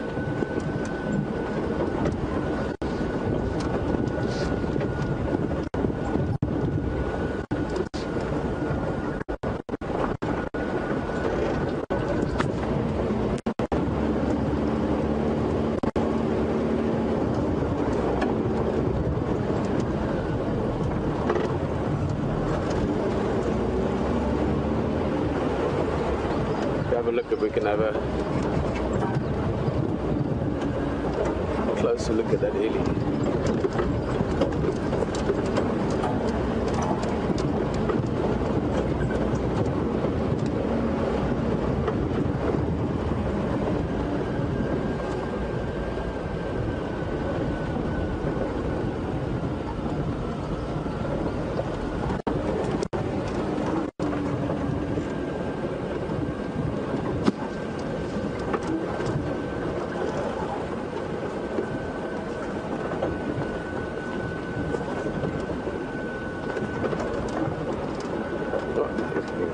head shake. We expect it from a big guy in must.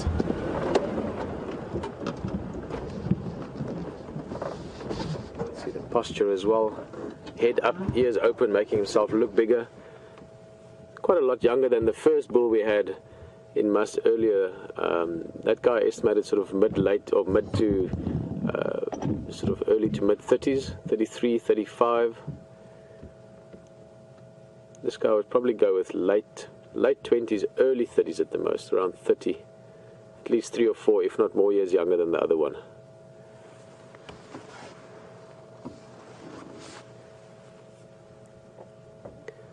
Wonder what he's listening to. He's listening to something at the moment.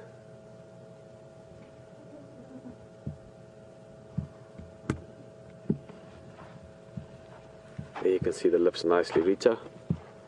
This one you can actually see the whole side of that tooth cavity, if you want, is collapsed. So that whole area there, if there was still a tooth root in there, there'd be a bit of a bulge. So that tooth won't grow back. Giving us a bit of a display there of his good balance. Guys, he's in full must. Let's have a quick look. Spoke about how much liquid they can lose. It's got a constant dribbling. Now this is going on, you know, the whole time.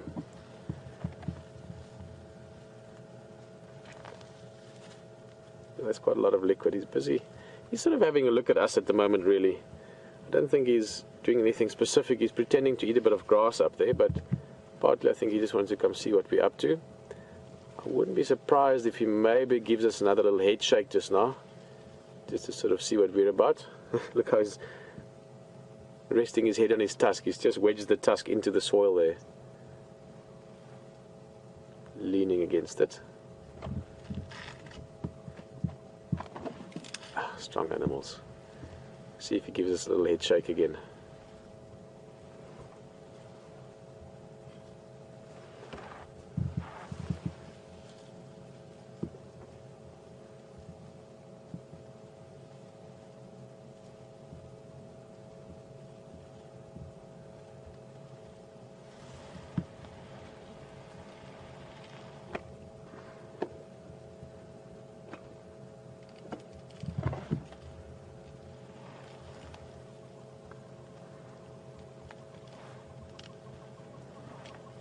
Quite a bit of dust coming off now. He's busy breaking a part of that bank. There you can see with the tusk just getting some nice soft dust.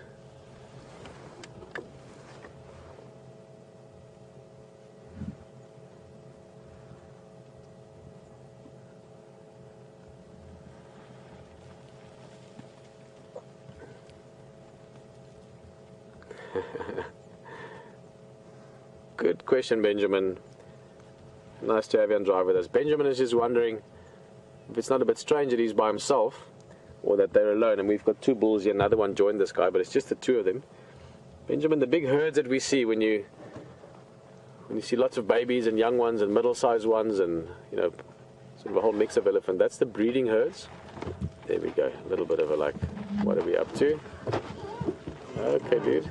Oh, he's beautiful. He's right here. Look at that. Lovely setting as well. We've got the riverbed going in the back there, that area. Nice big knobthorn acacia, beautiful view.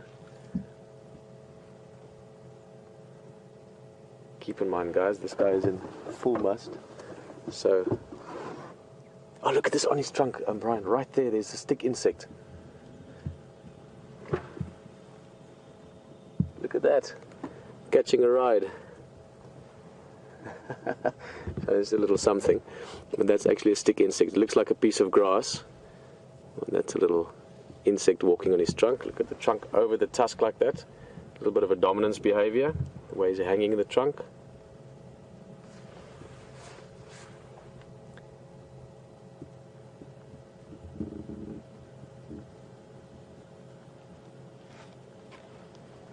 Come to have a look at us. We didn't do anything funny. We didn't sort of move or try and give an idea that we want to push him or something. And it's important to look at their behavior. He didn't, you know, we eased our way in here. We got closer a little bit.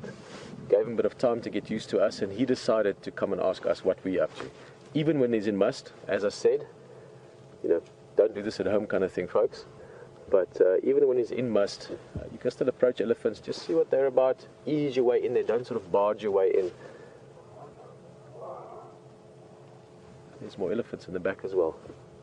Oh, but he's a spectacular elephant. You can see he's listening again, just with his ear. If you look at the angle of the ear sort of up like that, that's probably more likely listening to the other elephants in the area rather than to us or some other noises.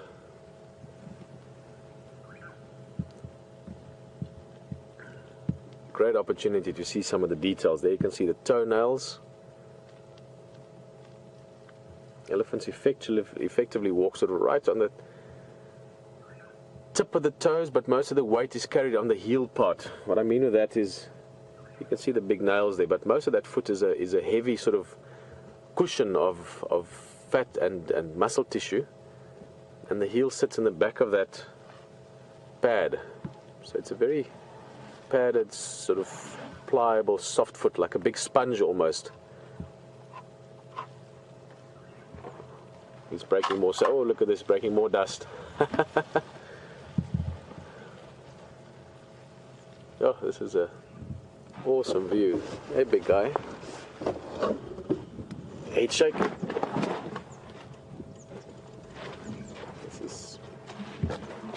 This is rad. Hey, mister.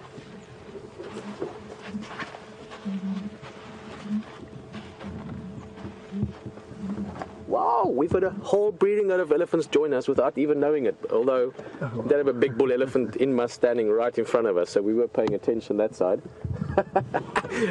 Fantastic. Sorry guys, I just love that. Right, now he's giving us a big head shake because I started the engine, and this just, and I'm not going to follow him, I'm going to give him his space. But guys, it's very important. How you behave around the elephant will play a massive role in how they behave towards you. So, oh wow, look at this, Red, this is amazing. They all appeared here without any of us noticing it. That's stunning. Look at that.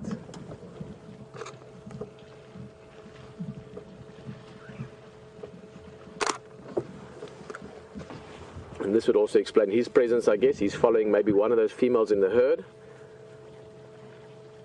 Although I see there is one big bull with him, although he's not in must. Oh, that's awesome.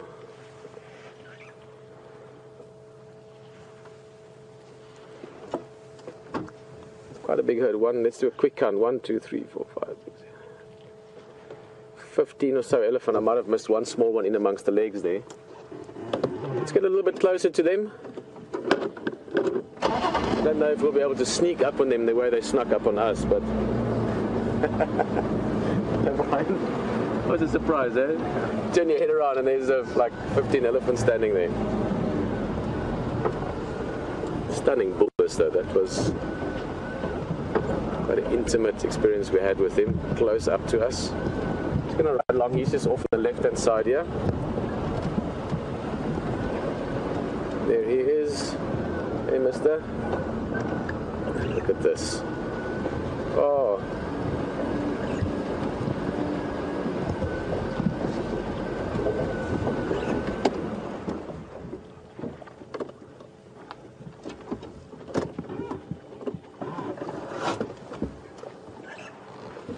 Awesome, guys. They've had their drink. Seems they're going to be moving on again. We might stick with them depending on where they go. Hello, Jody. You're just wondering if elephants ever thrown something at me? Yeah, they throw things at us sometimes, or sometimes at, you know, I've even seen them throw things at birds with other elephants. Sometimes, you know, a tuft of grass or sand, water. Doesn't happen often, but I've experienced it over the years. You get to know certain elephants, and if you spend lots of time with them, they sometimes play with you a little bit as well. We're right down here, almost at water level now. Before we follow that herd further into the bush, I see there's still 2 young ones sort of trailing behind, and I see there's actually 3 hippos here, not 2 like we thought earlier. So And there's a buffalo arriving behind the elephant. Seems we've arrived at the waterhole at the right time, perhaps.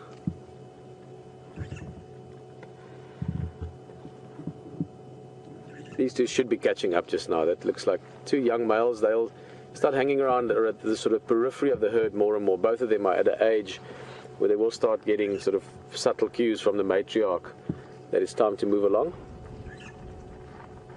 And it's not an immediate thing. They don't move out the next day kind of thing. It's a gradual process where they start following more behind the herd, sort of hanging around the edges of it, getting to know other bulls like the big guy behind us here in Must. So it is a very gentle process. It's not sort of a dramatic getting pushed out of the herd. It's more a gentle change into the bull society, or a gradual change maybe. Whoa, look at that guy.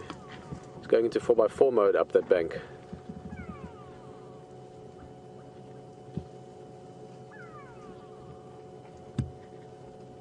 Actually amazing how they can climb. That's very steep.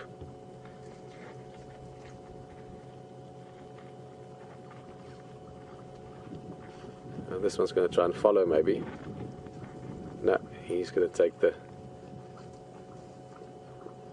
smoother route. Suddenly he's very alone. You see what happened there? He was quite comfortable when the older bull was with him. I would guess the one to be sort of, that one maybe 12, 13, something like that. The other one maybe 15, 16. Suddenly the younger one felt very exposed there by himself. Funny animal sometimes. Great. We are going to try and follow them again just now, but for now, that buffalo bull seems he's on his own. He came down for a drink. Got the hippos just in the front here as well.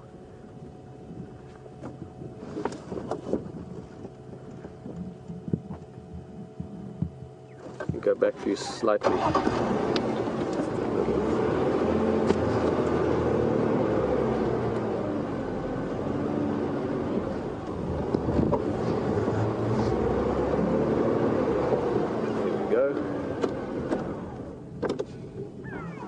Quite likely that buffalo will spend a few hours here. He's getting a drink now because he's just arrived, but nice water, nice mud as well for him to be lying around in, so he's probably going to stick around here most of the day.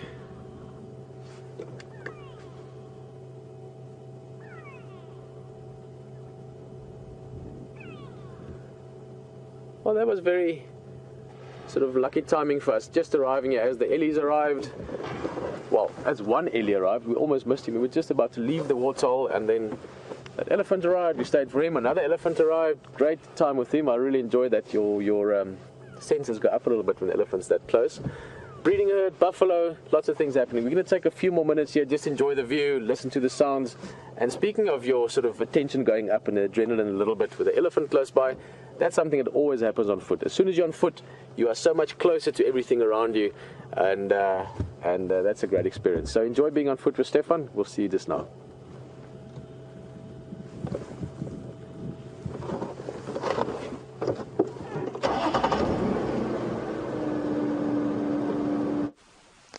Welcome back to the bushwalk, everybody, to myself, Stefan, and Scott on the camera. And we've had quite an interesting time since we last left you, with our noses in the grass over here looking for some tracks. We bumped straight into a herd of elephant in the thick bush that you can see behind me at the moment. It was a little bit hair-raising, I must be honest with you. Herds of elephant on foot, it's definitely not where you want to be, so we had to hightail it out of there. What you normally do in that particular case is you put your back to the wind and you walk away from the elephant, but so that they can't get your scent. So basically with the wind not in our faces, the wind behind us. And Scott and I had to do this huge big detour, but now we're back onto the track of this male leopard. We think that he's come this way. As we've been walking past these elephants, we've been hearing impala busy giving alarm calls again. It sounds like it's a male impala in the rut, and he's just busy giving the herd that he's at's a little bit of trouble. But we're walking in that direction in any case, and we've got quite a prominent game trail here, and we're going to be looking on this game trail to see if we can pick up any of his tracks. So let's go on.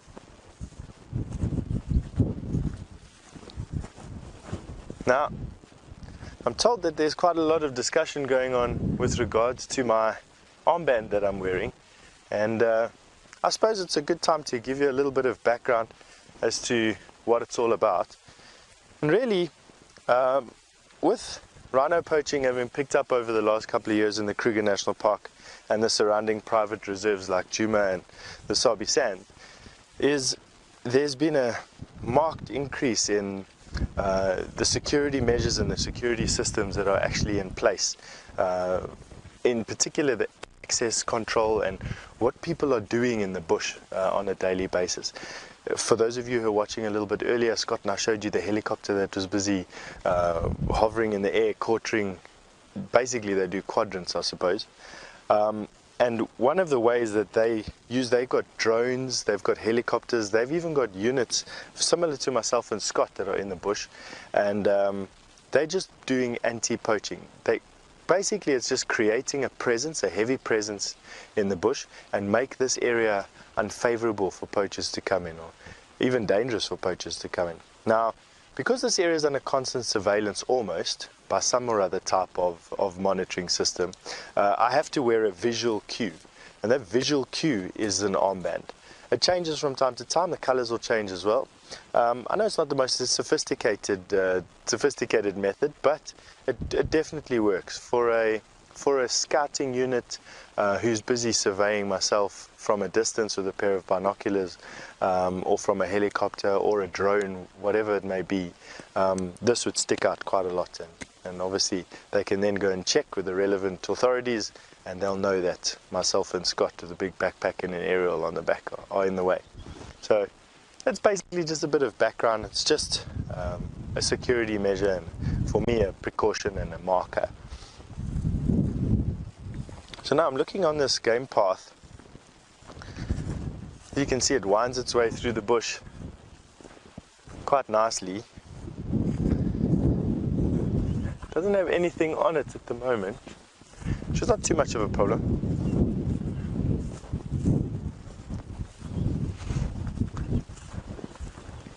These thickets we're walking through, these thickets that we're walking through are fantastic. They're guarri thickets, and it means that this area gets quite wet.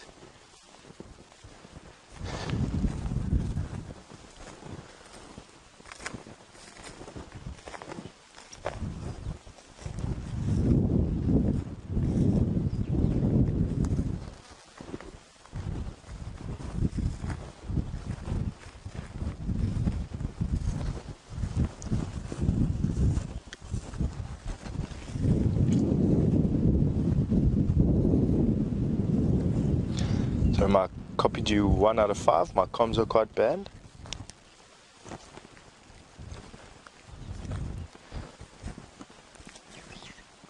So at the moment there's just some kudu that have been walking on this path.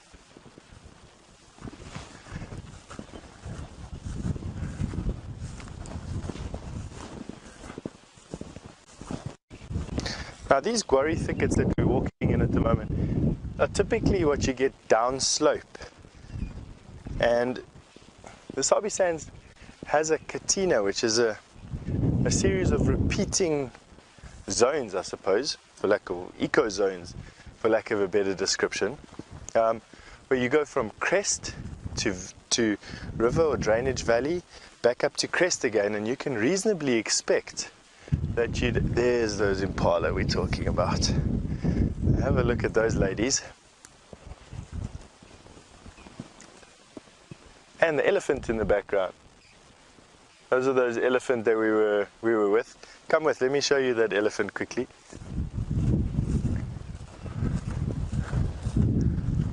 We've got definitely the wind playing in our favor here, and it's quite open, which is nice. So we're going to try and keep the wind in our faces, which was not the case a bit earlier on. Let me see if we can show you this elephant without getting stepped on.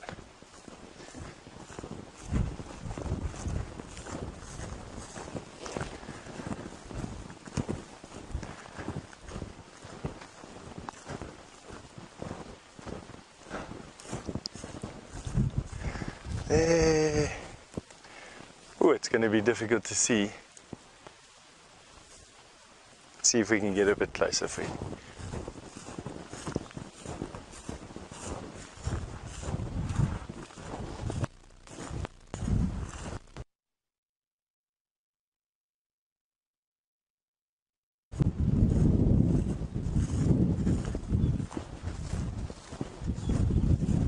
I'm going to keep the wind in my face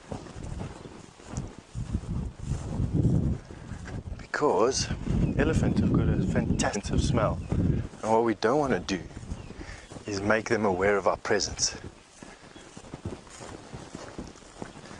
So we're going to see if we can just loop ahead of this elephant quickly.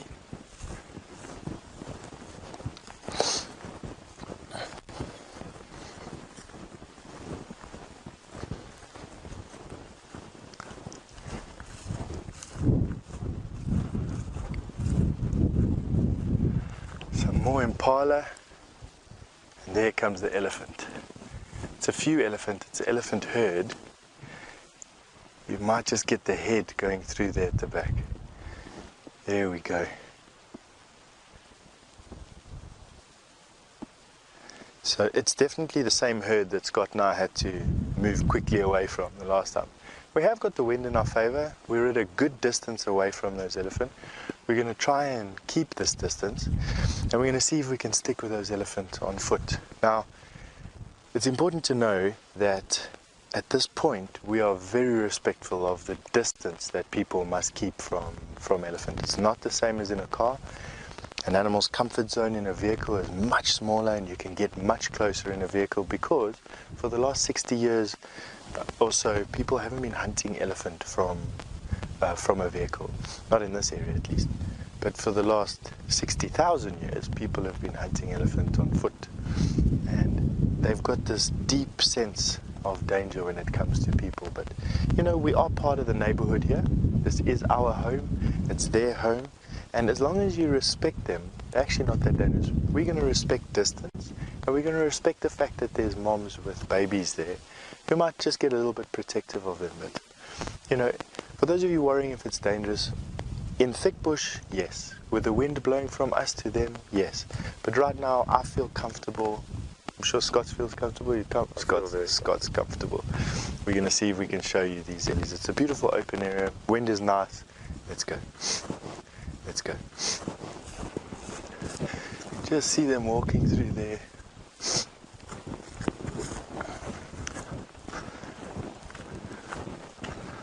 It's amazing how fast these animals can actually move through the bush. Now, the trick is to get too fixated on any one thing. We're coming up to a bit of thick bush here, but I'm going to go around.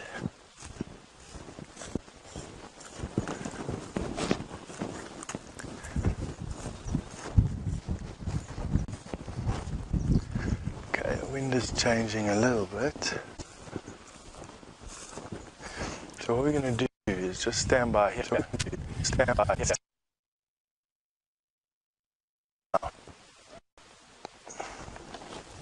While we're staying here to see what we can see with these elephants, you're welcome to send me any questions at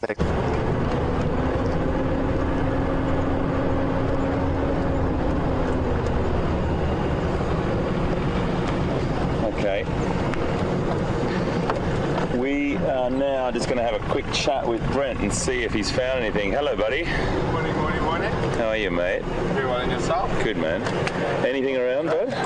No, we've had some leopard tracks in the area. So Steph and Scott are walking down that side. I'm just making sure they haven't come out on the road. Okay. But unfortunately, nothing yet. Yeah, mate. We there was some tracks just down on this junction just here we saw this morning.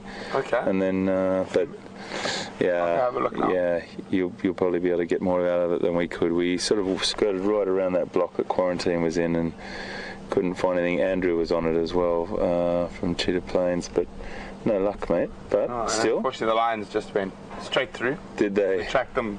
They came in one corner and out the other. That's life, mate, isn't it? That's what it's about. All right, big man. I'll see you around. Good luck. Okay, Enjoy matey. the rest. We'll see you just now, eh? Thanks, matey. So, folks, it's all about stopping, talking to Brent and talking to all the guys about. And Brent's always looking around for us. Always trying to find tracks for us. He's just giving us that intelligence about the lines going through and in and out the other side. Sometimes when we're on air, we're broadcasting live, we have the radio turned down a little bit, so I don't listen to every single thing. You can't keep up with every single little bit of information, so it's great to bump into Brent and then pick up the intelligence about what's happened on there. So lines passed through, they've gone out the other side. That was last night. Brent is going to keep looking. Steph is still looking around, and the signal he's got at the moment is a bit jumpy, so apologies about that for those little crash cuts to us. And Pete sounded like he had an extraordinary elephant experience this morning, which is always a beautiful way to start, finish, or end the day. Or the middle of the day, doesn't really matter. It's just being around elephant is always a great experience. We've just come up onto this area called Impala Plains, and it's a funny old spot. I've seen there's often you see impala here, and there's one right there. The impala are going through a rutting season at the moment. It might be nice just to watch what goes on here. There's a 2 impala approach, and they might come up and I don't know if these got any females here. The impala may show a little bit of sort of not aggression, but rutting or territorial behaviour. And he's advertising his presence by standing there, but then he's put his head down and start to feed. So I don't think anything drastic's going to happen. Watch what happens here. There's a little bit of behaviour going on now. See that that licking of the lips. Gauge. I don't know. That really proud posture is given out. Yeah, big. Don't you feel like taking a nap up in that tree? Guys, welcome back to the vehicle here. We're just having a little warthog joke there. Nice warthog male just ran off there. And we were just wondering if he didn't feel like taking a nap up in the tree. See what might surprise him there. We're just making our way back towards Gari Dam up ahead, partly because it's getting towards the end of the drive, and I do want to go just look around Treehouse Dam specifically. I know Hayden a bit earlier and a couple of other game drivers have followed up on Q again, but Q is left. Food is finished. Whoa, more elephants! Happy days. Lots of elephants around. Wow. We left the other herd, by the way. I was just going to catch you up on that. Left the other herd because they were moving off into the thick stuff, and we do want to go look around a bit more, but I think for now we're just going to sit here. They've obviously just finished drinking, and they're in a deep, not a deep, but like a little donga here, so I think she just wants to decide whether we're going to bother, which we're not. But you know what, let me just do this. Sorry guys. They actually want to move up towards where we are, so I don't want to make them feel uncomfortable with us. So let's just move a little bit so she gets the idea. We can sit here and see them nicely. And then at the same time, they know that we're not blocking their way up here. To the right here is that tree that we saw them rubbing up against the other day. Now, I don't see any of them covered in mud, but that's that sort of perfectly shaped tree for a nice elephant scratch. Might see 1 or 2 of them doing that.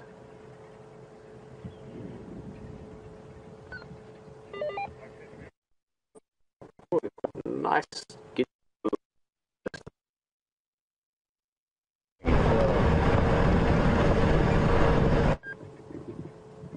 Sounds like up. I'm just going to turn the radio off again. Sorry, that's the game drive radio.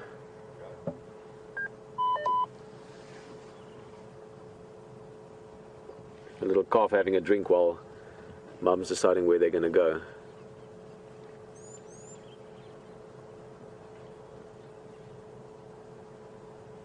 certainly seems the elephant are back in the area.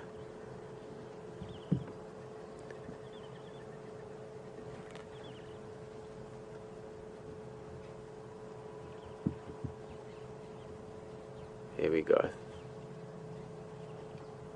This is definitely one of the senior cows, perhaps even the matriarch of the herd. Beautiful female, great condition. Healthy calf behind her, the one that was just suckling. See the whole herd in the back there going up the back. Oh, there's a tiny baby. Did you glimpse that?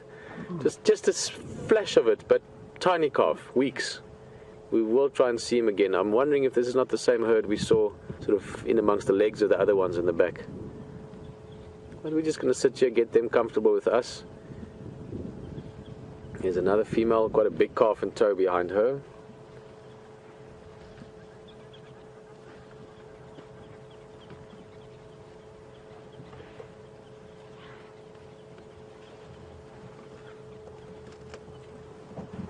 Oh, they're going to come past us. There's a footpath there. We should get a beautiful view of her.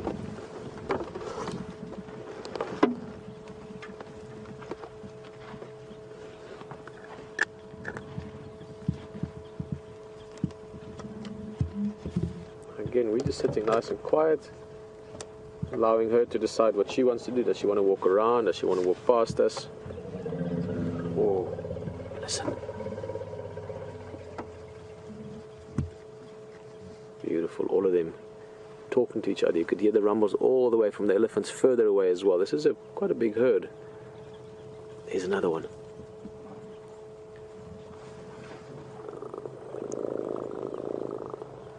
Distance you can hear them.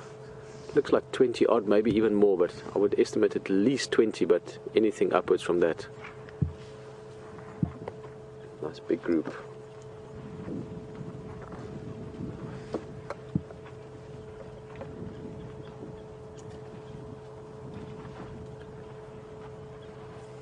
One or two coming up in front of us here as well.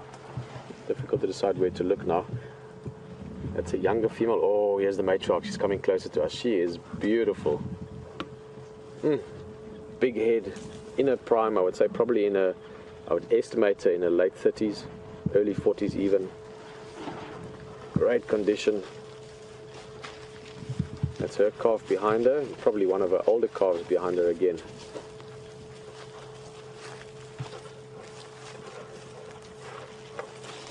Oh, awesome.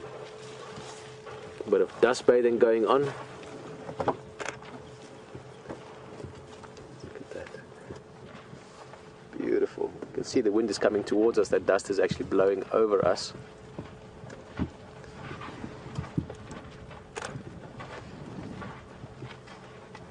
Look at that posture. High head, open ears. Just reminding us that she's big. Saying, listen guys, I'm big, I'm not messing with you. But she's also seeing that we're not here to mess with her. We're not moving around and making noise. We're just sitting quietly, and she's happy to go along. That was a nice sort of 3 backsides there. The 3 elephant bumps.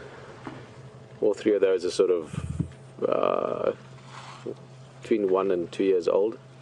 1.5 to 2.5 actually, probably more closer.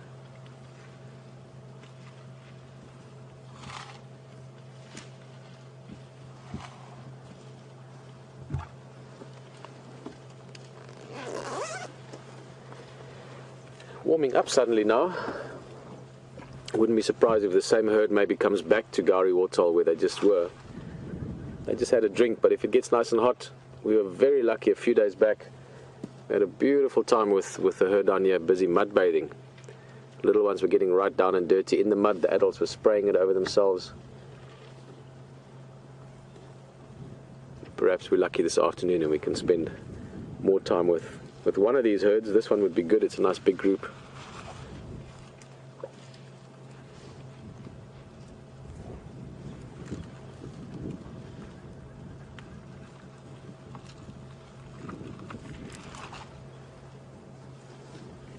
Impala running past as well. Impala ram.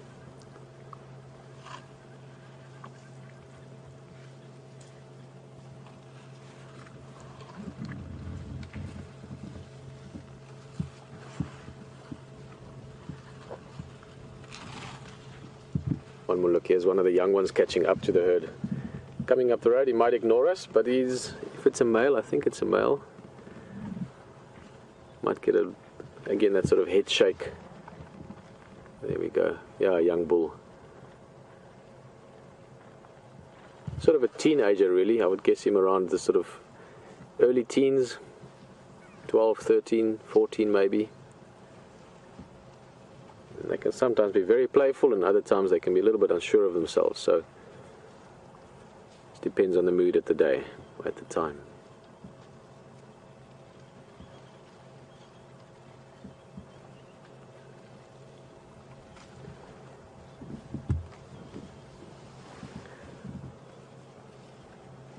We're going to let these guys continue their breakfast. They sort of lazily feeding into the bush here. Let's have one last look at some of these youngsters. Yeah, it looks like they're going into the bush slowly. It's not that thick, but at the same time there's a nice relaxed feeling with them. Not going to be following them too much. And I do still want to check Treehouse Dam one more time this morning.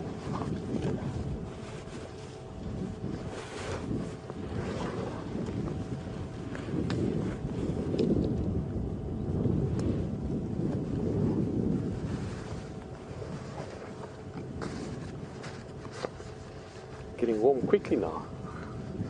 In the last 5 minutes it's gone from being nice and comfortable in a jacket to suddenly being warm.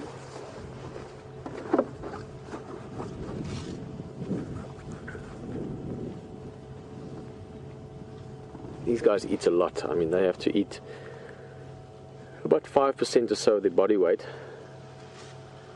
Now, for a big bull elephant like that, the first one we saw this morning, the big guy in must, let's say he weighed 5 tons.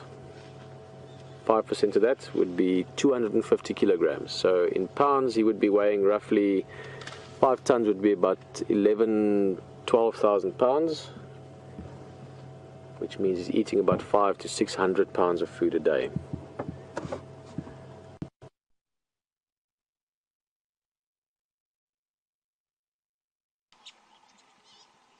Bits of grass do you have to put in a pile to get to that volume of food. That's for a big male, of course. Obviously a younger elephant or a female, depending on the size, the smaller you are, the less you have to eat. Although I don't know if less to eat describes the eating habits of an elephant well, because elephants, even if you're small, they eat a lot.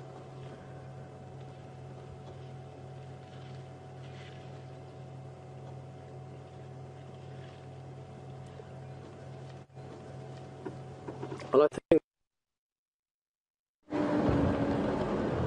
we can have a last little look around before the morning drive is over. HT is doing the same, Stefan and them are doing the same. Let's see if there's anything else to be found this morning. Firstly because it's fun and nice to see him, also so have an idea of what we can look forward to for the afternoon. But definitely elephant herds I think are on the cards for the afternoon. It seems they are arriving more and more, the water being the big attraction for them.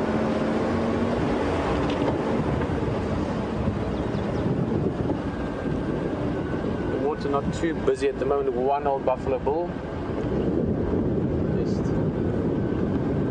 half asleep there. Quick look at him, but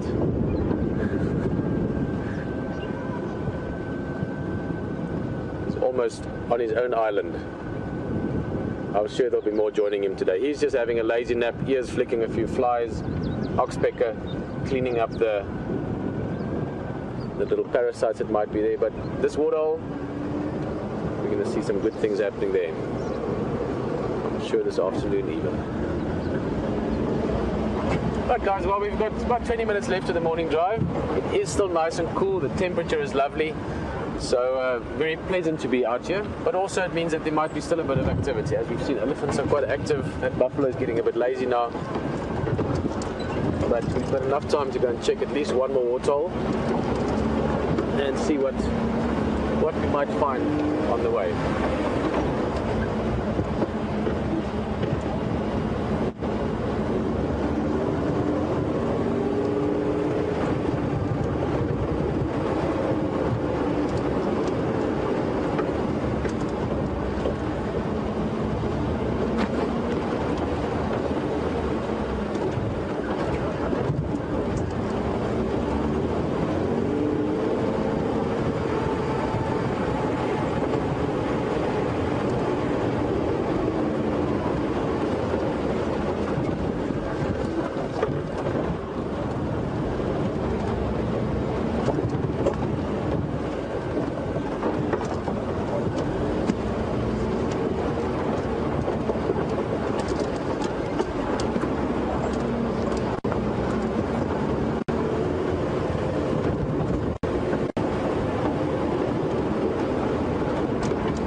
as I said, a bit more time to look around.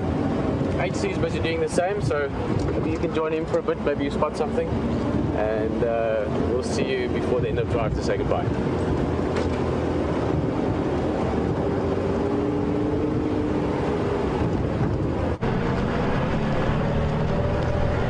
Well, we dropped out a signal too, folks, just back there with those Impala. Here's the guys actually. Here's Scotty and Steph. We dropped out a signal, but we stop and say hi to these guys. How you doing, fellas?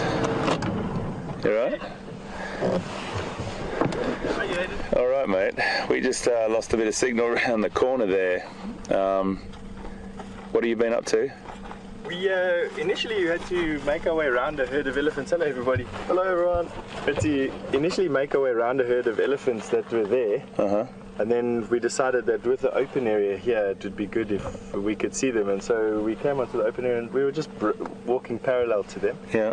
But just, yeah, we lost signal, so you know, it doesn't help. So we left them carrying on undisturbed, and we came up onto the open area, and we've just found a plover's nest there. All right. So I can show you if you want to. Yeah. But, yeah, other than that, yeah. Good. Good. How's your morning been? Pretty good. I just had some Impala riding, but just had a bit of a signal drop out as well, which was a bit of a bother. But at the same time, we've seen some really nice stuff, some nice antelope. We saw some beautiful vervet monkeys this morning, like just feeding in a jackalberry, just hanging there and socialising and stuff, backlit, which was really lovely.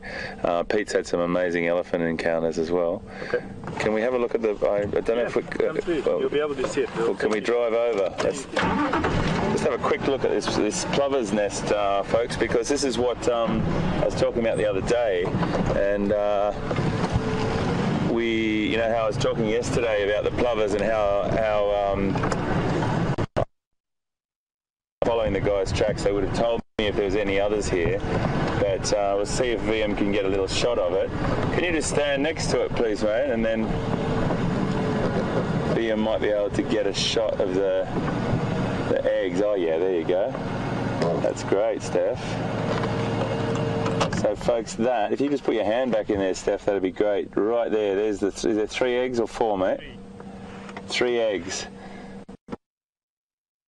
How camouflaged they are, folks. So that's why I was saying when you were driving along the roads and things like that, we've got to be very careful. We're looking in front of us because plovers are nesting at this time of the year, and we have to take the utmost care to not drive over these nests.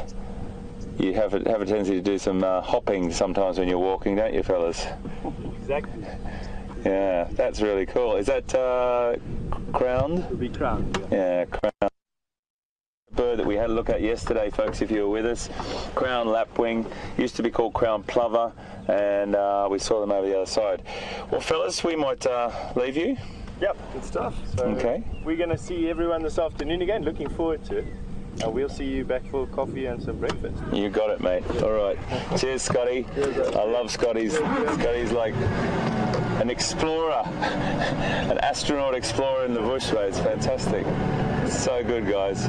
All right, fellas. Thank you very much for that, and we'll see you down there. We saw Brent before as well. He gave us some info, but we haven't seen anything of quarantine. One small step for man, one small, great step for Safari Live.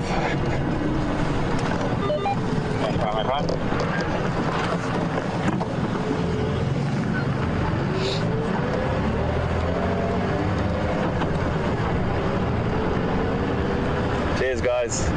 Thanks for that.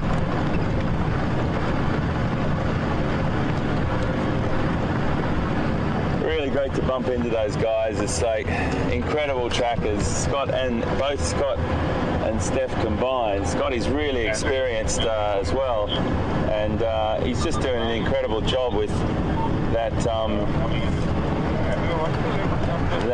backpack and aerial and everything. It adds a huge facet, a new facet to our drive. Some lovely Impala just running across the road in front of us there.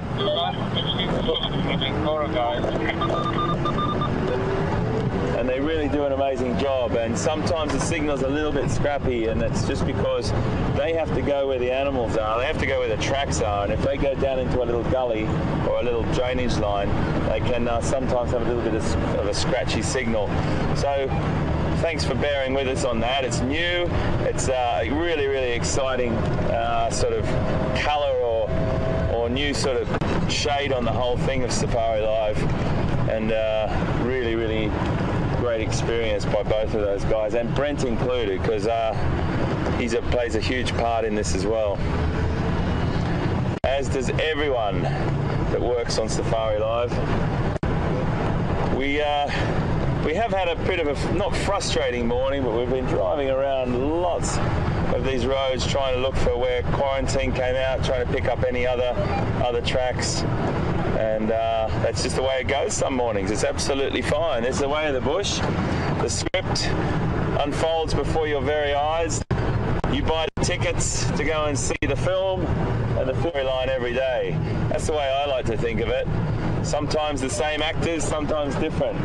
But I'll tell you what, they're not acting, that's for sure. They're living their lives, fitting in perfectly into the ecosystem, and we are really just voyeurs or guests in their environment. Well, we are part of the environment, but the way that we place ourselves in their environment, we're sort of guests there, and we try to watch the behaviour of these animals as naturally as we possibly can.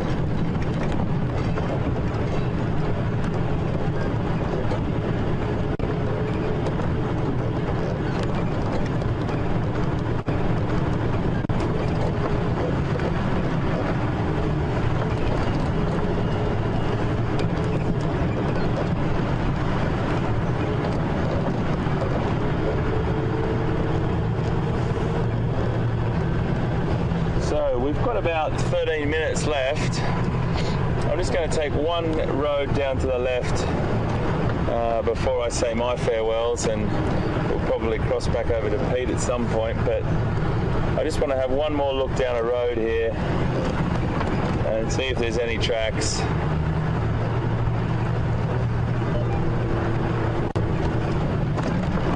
Temperature's definitely heating up. It's not that, still not super hot, but it's hot enough for predators to be in the shade.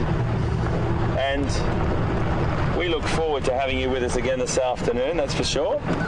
We are doing our first broadcast to National Geographic Wild, Nat Geo Wild TV across the USA. And there'll be a fireside chat half an hour before we normally finish the online broadcast, so 5:30 for us here.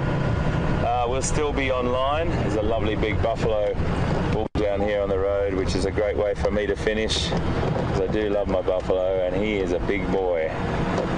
It's okay, my boy. I'll just stop here and not disturb him. Lovely beast.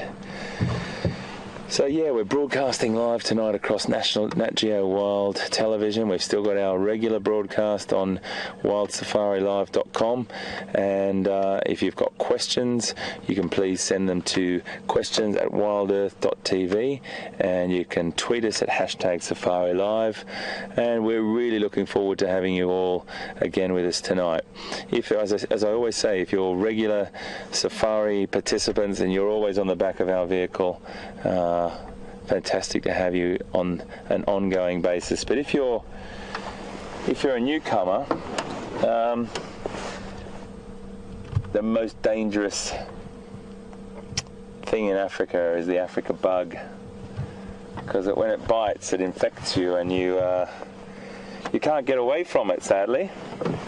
It is one of those things, once you've been bitten, it is definitely the bug that stays with you. And of course I mean that metaphorically. I'm saying that, you know, once you get a taste of these safaris and you get a taste of driving out with us on a daily basis, you'll start to understand the magic happens completely spontaneously. We might get some information on the radio from a guide, or from Scotty or Brent or Steph, but it all depends what the, as I always call it, the bush script writes on a daily basis and sends out to us. You never know what's around the next corner, that's for sure. and it's a really great time to be here in Africa. I'm definitely missing my wife and son. They're watching this morning, my wife Nina and my son Jack, so I just wanted to give them a little shout out there to say hi in London, and looking forward to seeing them next week. But really exciting to build up to this weekend, and it's just so great to be here. So this buffalo is just ruminating at the moment, and he is just chewing his cud, or he's regurgitated a small amount of food that went down into his first stomach. He's got a 4-chambered stomach, and that he's regurgitated that up, and he's chewing it over again. And that's why these herbivores are the ruminants are best known for.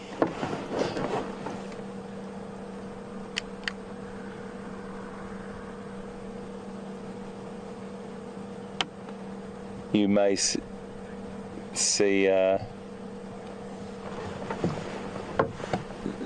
he's just chewing that over.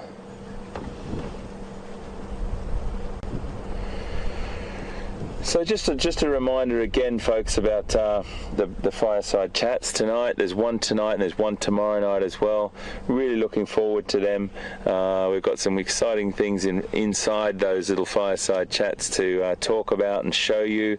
So please stay tuned for the 5:30, our 5:30 time fireside chat, where Pete and Steph and I will be sitting by the fire and taking your questions, talking about the predator abundance here and why that possibly is, the interactions between predators as well, the encounters that they've had together, and then giving also our highlights of today, having a little bit of a chat about them.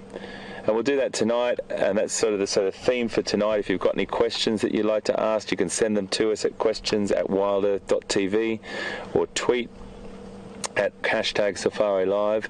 And the question theme tonight is really predators, predatory abundance, and predatory interaction between those apex predators, just to give you a guide.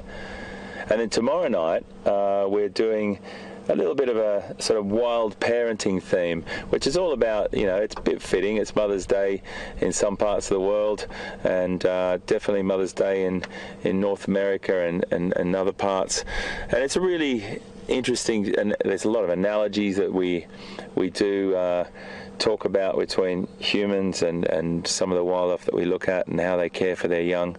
But it's just more of a wild parenting and offspring and parental and maternal behaviour that we're going to talk about on Sunday night.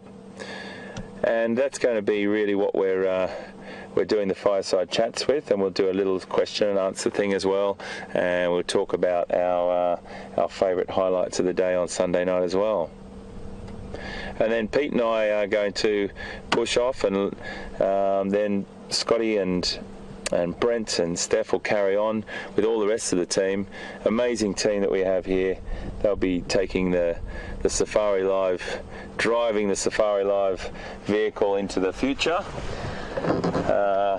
which is a great thing and very, very exciting as well.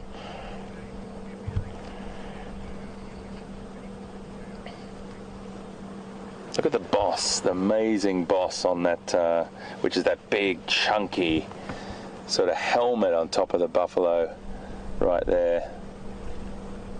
Really nice. He's a big boy. Well, folks, we're going to finish on that big boy, and we are going to say farewell, or I'm going to say farewell anyway, and cross over to Pete. I just want to thank you all for being with us this morning. Little vervet monkey experience was quite special, and Pete had some great elephant encounters, I know, and lovely walk with Steph and Scott as well. So fantastic to have you on board. Always remember, we're back here every afternoon, every morning, same time, and really look forward to having you with us this afternoon. It's going to be quite exciting. I'm going to rub the magic porcupine quill here, give it a rub for some special action this afternoon. We're going to have our ears to the ground, get as much intelligence on the ground as we possibly can to bring you everything we can from this beautiful Djuma and Arethusa game reserves here in Savi Sand, South Africa. Thank you so much from VM and I. We'll see you this afternoon. Take care, and we'll see you just now.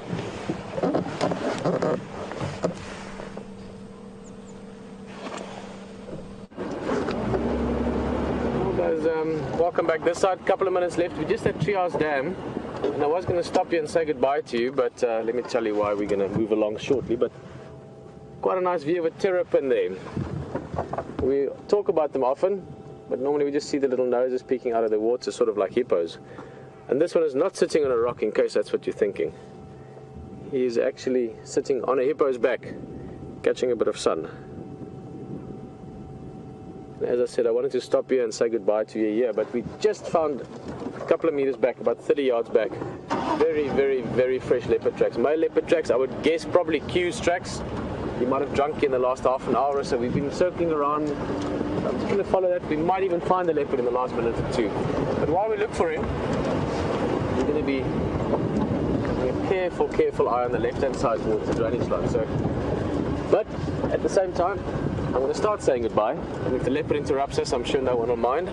Guys, as always, thank you for joining us on the drive this morning, but also please remember we've got an exciting afternoon ahead of us with the live drive this afternoon, 3 to 6 o'clock our time, 9 to 12 Eastern time, 6 to 9 Western time for North America. The live drives to Nat Geo Wild on television, always very exciting, and there's going to be great fireside chat afterwards, so please join us for that. I know something exciting and surprising is going to happen. Also for the fireside chat, we've got a bunch of questions. Thank you very much. If anyone wants to send further questions in with regards to predator interaction, apex predator behavior, anything around that, welcome to send them in, please. We will have a look at those probably up until about 12 o'clock today our time. Myself and Hayden and the rest of the team will have a look at that and pick something from that. But for now, we've got a few seconds left, and sometimes all you need to find the leopard is a few seconds, so let's have a close look.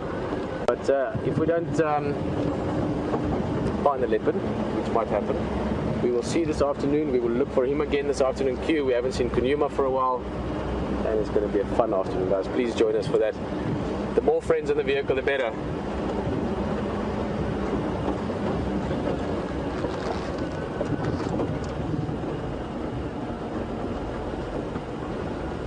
This is where we heard the little squirrel calling earlier. But I think for now, just goodbye from myself, Peter Pretorius, Brian and the Thumb. It's been a fun morning. We will see you this afternoon.